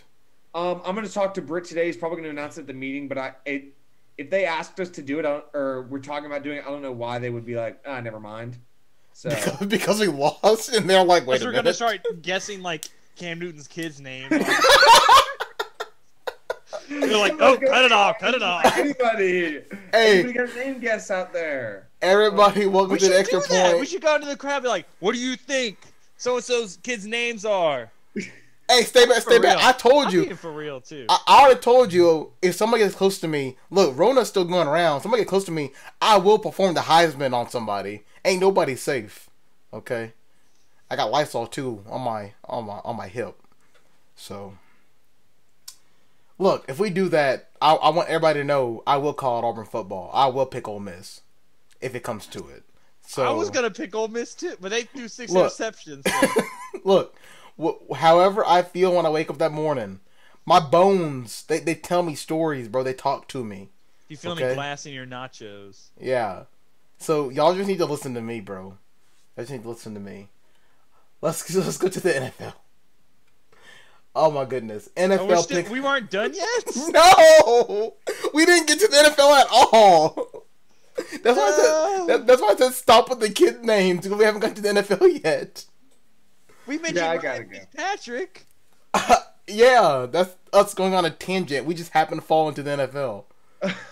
God, I'm not gonna make it to this show. Wait, how did we get onto? Yeah, we were in the NFL. Look, all I remember is we brought up Spider-Man 2, and then we got we to were the talking NFL. about Alex brought up the Phillip Rivers, like the graphic about Phillip Rivers versus Joe Burrow's kids, and that's how we got onto the kid name thing. But why did I bring up that graphic? I don't remember. I thought we were talking about NFL. I thought we were talking about Bronny. wait. No, we were talking about Bronny and Okay, LeBron or something like that. I got it. We were talking about Space Jam again. Davis was like, I can't remember LeBron's kids' names. I'm like, wow, you don't know it? Did you see the Phillip Rivers thing? And then that was it. I did know their name. They're Bryce, Ziri, and Bronny, bro. You had to Google it. I had to make sure it was Bryce. Anyway, NFL pickup standings. Bay Marks is in the lead at 59 How and did 28. he come back and take all the leads? Have you seen our records this week? He's the only one over 500. Yeah, Davis, it's bad. I went 4-8, Davis. What did I go, Jared? You went I a don't cool 5-7. Yeah, it's on the rundown. Oh. Yeah, you went 5-7. I went 5 everybody went 5-7 except for Alex and Bay, who went Alex 4-8 and Bay 8-4. I'm counting on these games tonight. Yeah. So Bay's at 59 and 28, Alex at 57 and 30. Davis, you're tied with Alex at 57 and 30. So you still caught up on Alex. It's just Bay just shot ahead. I mean, when I look at it, it makes sense because I picked the Panthers. I made the mistake of picking Jacksonville. That was stupid. I picked Washington because all you did too. Look. I definitely that was a ploy to get you to win. we planned I that. picked Green Bay. I picked LA. I mean, those are a lot of upsets. So Yeah. it makes sense we all did pretty bad. It makes sense that we all did pretty bad. I think the problem was that I think I was the only person to pick Jacksonville, which was very stupid. No, I picked Jacksonville as well. Oh, in that case, then I don't know what game I picked differently than you. I don't know. Did you pick the Browns or the Steelers? I picked the Browns. So did I. So I don't know where we went wrong then. Let's see. I'm one game behind you guys at 56 and 31. Jacob is at 49 and 38. So no matter how bad we're doing, Jacob is a whole 10 games out of first place. What? Ouch. And then Jack is at 45 and 28, mostly because he has to make up X amount of games by picking Japanese American X League football, which hasn't started yet. So God help him. If you thought Jack was like bad or was gonna struggle with Japanese football, don't look at college football makeup picks because they're not good either. Yeah, they were bad. They were bad. Jack's struggling right now, but it's okay. All right, NFL talk.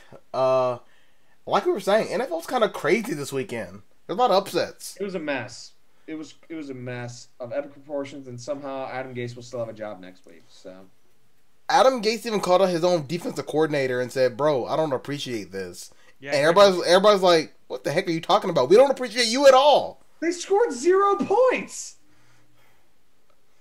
It's crazy. Defense really did do their job and step up. You scored 0. You were the only team to score 0, which includes the Cleveland Browns and injured Baker Mayfield. I got a call from Compton, California, and I'm scared. I think somebody Answer heard. it. Maybe it might be Kendrick. I'm scared of who's on the other line. It might be K-Dot. Answer it.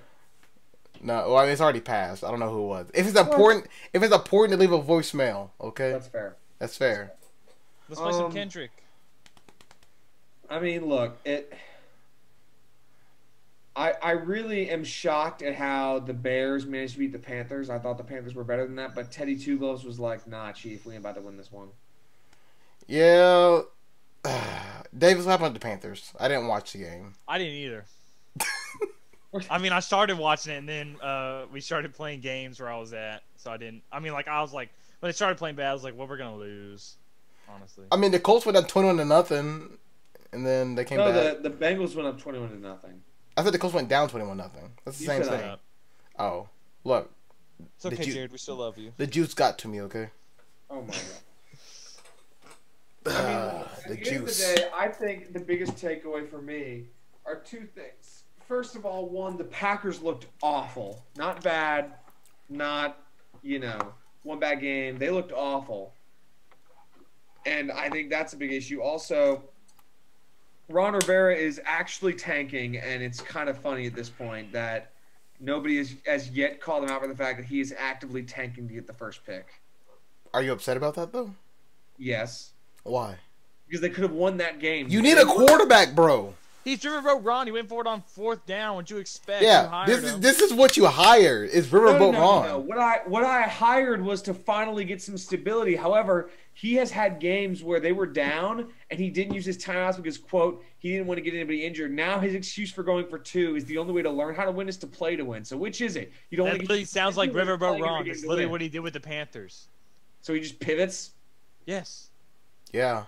Pivot boat Ron. Okay, cool. I don't know why you're upset. You can get the first round pick, bro.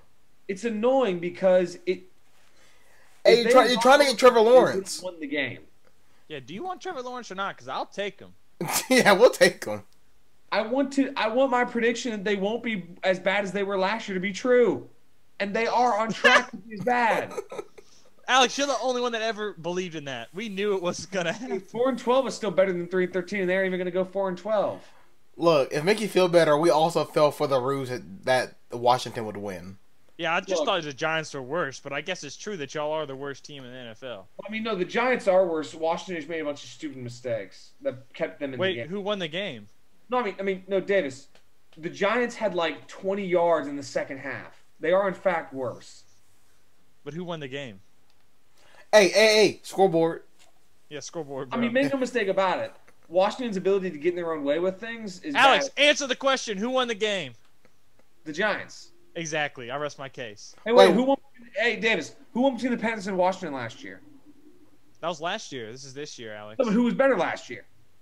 That was last year. This is this year. Oh, so you're stupid. Okay. Alex, how could you? You let the Giants win at home? No!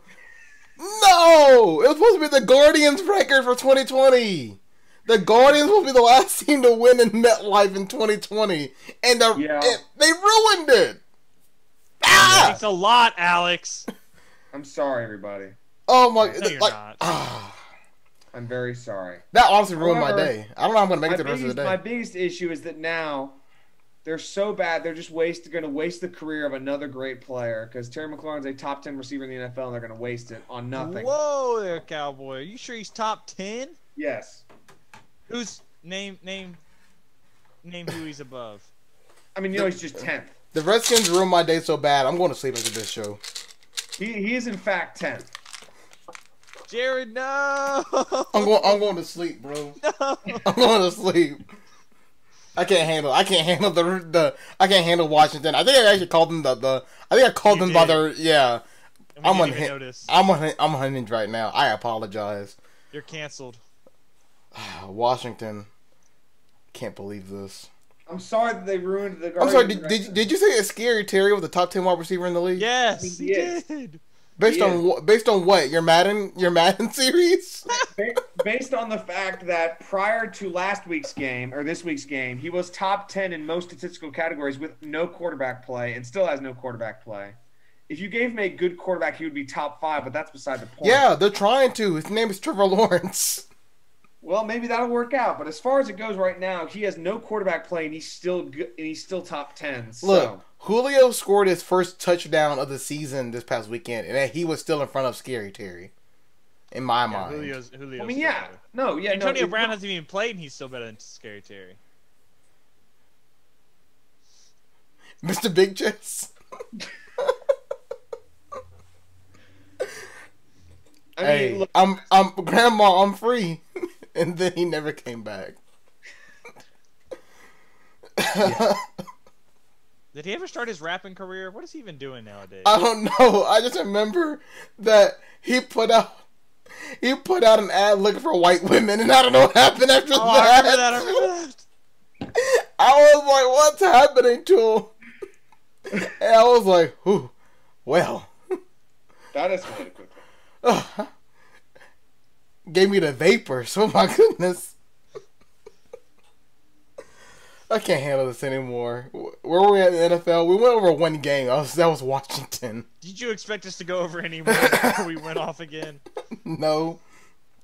I think we need Jack or Jacob here. They seem like a force that holds us together. Let's the record show that I stayed the most on task today. If Jack or Jacob were here, we would still be on the Braves losing in the fast break. They'd probably be crying right now. Actually, so I have a question that I saw. Yes. I can pose this to the group before we leave. So Chris Johnson said that if you compiled all the running backs they've ever had, the Titans have the best running backs in NFL history.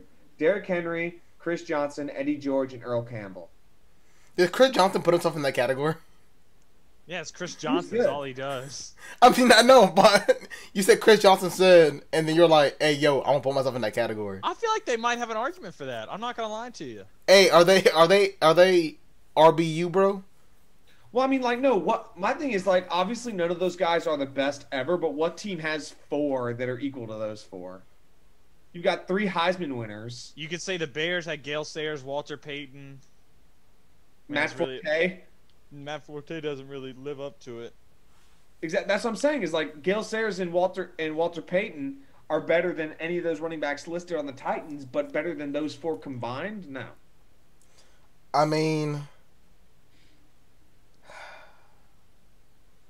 name me all the running backs for the Steelers. Yeah, I was about to say. Franco Harris, Jerome Bettis. That's it. Hey, Williams. James Conner, Bell. Le'Veon Bell, and then James Conner beat cancer, which is about as good in my book. So Le'Veon Bell is not better, in my opinion, than Derrick Henry, Eddie George, or Earl Campbell. So, but Chris Johnson, honestly, he's the Chris Johnson on that list. Well, I mean, don't hate on Chris Johnson. I didn't say Chris Johnson was bad, but he's the only one out of those 3 to have 2,000 rushing yards. Whoa. But my point. Okay. My Not point to mention, being, led to the greatest soundbite in history from Gus Johnson. I mean, what he got getting away from the cop speed, yeah. Which I can't say that anymore. Wait, I can say that. I don't know if you guys can say that, but I can say it.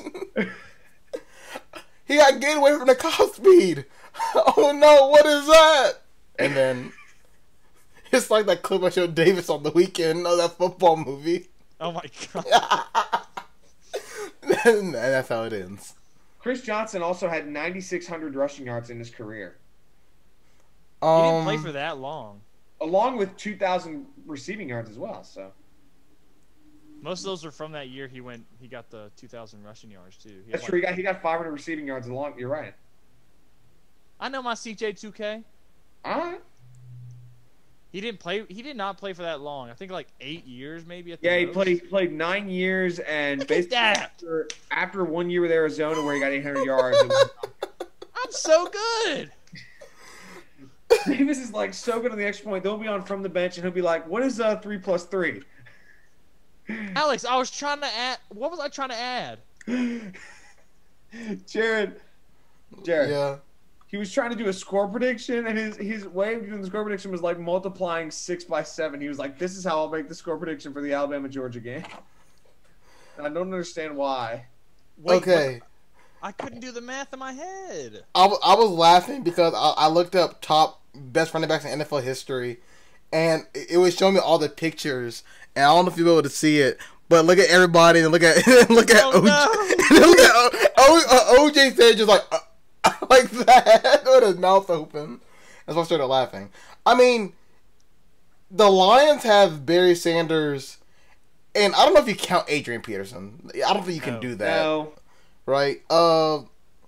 Let's see. The Cowboys had Emmitt Smith, and they had Tony Herschel Dorsett. Walker. And Zeke.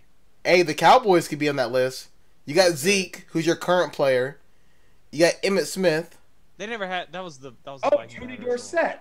Yeah, I said Tony Dorsett. Where's your 4th? Didn't they have Herschel Walker for a little bit and they traded him to the Vikings?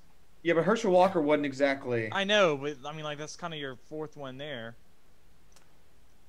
Look, it's like Alabama national championships. Actually, okay, hold up now. Herschel Walker, he had 1,500 years. His last year with Dallas before getting traded. 1,500 years. He's an ancient one. He was the first being. 1,500 years. When Adam and Eve were in the garden, Herschel Walker running by like, "Hey, what they eating?" Oh, that's funny. He's like it. He's always around. And on that note, I think it's we're at a good stopping point. No, I have to keep looking at his running back list. Herschel Walker finished his career with 8,200 yards, 61 touchdowns. The Vikings have had Adrian Peterson, I guess. Herschel Walker. What about the Dolphins? The Dolphins have had some good ones. You sure about that one? Ricky, wait, what was his name? The guy that... Ricky Williams? Yeah. He was really good. I mean, he was sparingly good. Then they had the one for the Super Bowl. Ronnie Brown. Oh, no. Super Bowl years. You mean Ronnie Brown? No, I'm just playing. Yeah, I'm gonna throw the Cowboys hat into that ring, and I'm gonna say they give the Titans a run for their money.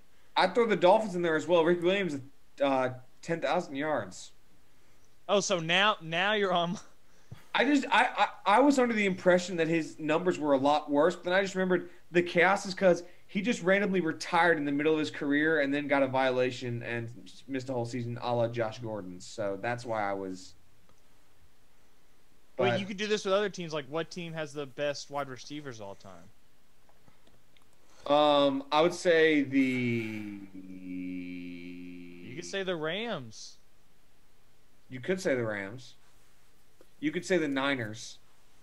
Who have they really had besides Jerry Rice? T.O. Yeah, T.O. Who else? Let's see. Michael Honestly, Crabtree. Ooh, they have a Crabtree. They had they technically had Randy Moss, but that doesn't count. Maybe not that one then. The Rams probably. The Vikings, Chris Carter, Stephon Diggs, Adam Thielen, Randy Moss. Obviously. Anybody on the Seahawks right now? What? DK Metcalf is just a machine. And they have Steve. They he's have scary. Steve Largent. Man, forget that. Put Washington in the mix. I got it. Oh God, he's gonna bring up that. Really, you actually could make an argument, but that's. He's gonna bring up Herman Moore, whatever his name is. What's his name? Herman Moore. What's the guy's name that you always talk about? I thought you were That's who. I thought you bring up Herman Moore. I thought you were about to say Herman Cain. I was like, what the hell? I was like, I got some reservations about that because. Okay, I'm not gonna go that far. You really could make an argument for Washington, but I know you guys don't want to hear that. You're gonna say Terry McLaurin and Art Monk. Who else? Scary Terry.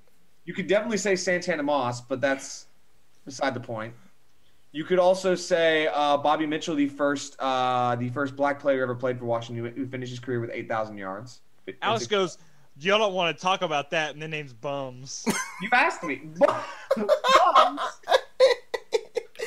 Santana Moss? Bro. Hey, who are you gonna name next? Dwayne Haskins? Yeah, we had. Wait, what was that guy's name? Oh my gosh. Can I play for y'all after the 49ers? What was his name? Like a few years ago? Oh. I have no idea who you're talking about. Pierre Garçon. You're gonna be like, yeah, we have Pierre Garçon. Hey, he was a Colt first. Don't forget where he started. I mean, he also was really good with Washington, but again, that's beside the point. Okay, if you want to, the Panthers could too. Musa Muhammad, DJ Moore, Steve Smith, Curtis Samuel, Kelvin Benjamin, Greg Olsen. Hold up. Stop. See, I can name bums too. I just caught it. He thought Greg Olsen as a wide receiver. No, I just named him because he's one of our best receivers. No, ever. Hey. No, but the thing is, Christian McCaffrey. Yeah, Christian McCaffrey.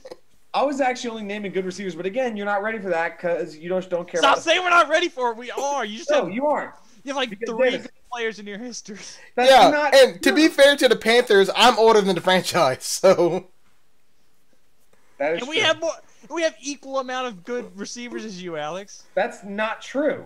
Hussein Muhammad, Steve Smith, DJ Moore. DJ Moore. Oh All my I need. You're saying Terry McLaurin's a top 10 quarterback? quarterback? Oh, I mean wide receiver. You got me so flushed. You got me saying the wrong things. he's flustered. Can I at least see the scores for this week? It's gonna be a long. This is gonna be the longest episode yet. Yeah, we're at an hour 55 already, and they're usually like an hour 30. Yeah, I gotta go, everybody. You're listening to me finish these scores first. The Colts beat the Bengals 31-27. The Titans won in overtime 42-36. I'll go ahead and play the outro, and then that way we have to end no matter what. Falcons got their first win 40-23 over the Vikings. Broncos, Patriots suck 18-12 over the Patriots. The Giants won in Meadowlands against that team that shall not be named 20-19. Ravens squeaked out a win against the Eagles 30-28. Steelers 37 drubbing over the Browns. They are who we thought they were. The Bears 23-16 over the Panthers. Lions 34-16 over the Jaguars. The Jets, big old goose egg, turned that logo sideways. That's what they got. 24-0. Dolphins win. Buccaneers a 38-10 win over the Packers, and the 49ers 24-16 over the Rams. Today, we have Thursday afternoon football, guys. 5 o'clock Eastern, 4 Central. You'll be able to turn the TV on at 4 Central and watch football today. Chiefs, Bills. Chiefs favored by 5.5. And before we forget it, don't forget the Cowboys play today. The Cardinals take on the Cowboys as Andy Dalton, aka Red Rocket, looks to lead.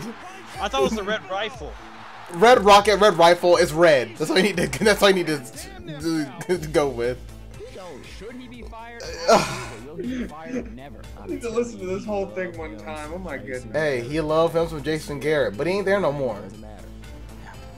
Instead of Aikman touchdown unbelievable, it's gonna be Andy Dalton touchdown. Oh no. Yes. Andy Dalton and the Cowboys are favored by 1 point against Kyler Murray and the Cardinals. Anything before we have to go? I'm good. Alright, we're good. Well, thank you, Alex and Davis, for joining me on whatever this was. As we send our thoughts and prayers to Jack in the hospital and Jacob probably on the floor somewhere, still depressed and crying after last night's heartbreaking defeat for the Atlanta Braves. So, for Jack Hart and Jacob Hillman, God rest your souls. Alex Houston and Davis Carroll, I'm Jared Dillon saying thank you for joining us at Extra Point here on WGL 911 and WEGLFM.com. Oh, great, he left before I even could finish. You know what? I'm gonna say it. I haven't started recording yet. I'm gonna say it on recording. Alex is a bum, bro. Yeah! I'm tired of him. Alex is a bum. Man, screw that dude. I also realized I've been saying bum a lot. No, I've been saying bum and bro a lot. I think I need to I think calm you've been down. around me too much, Jerry. Yeah, I've been around you too much. Well, that does it for the Extra Point here. God rest their souls, Jacob and Jack. Alex is a bum. For Davis Carroll, I'm Jared Dillon saying thank you for joining us at Extra Point here on WGL 911 and WEGLFM.com.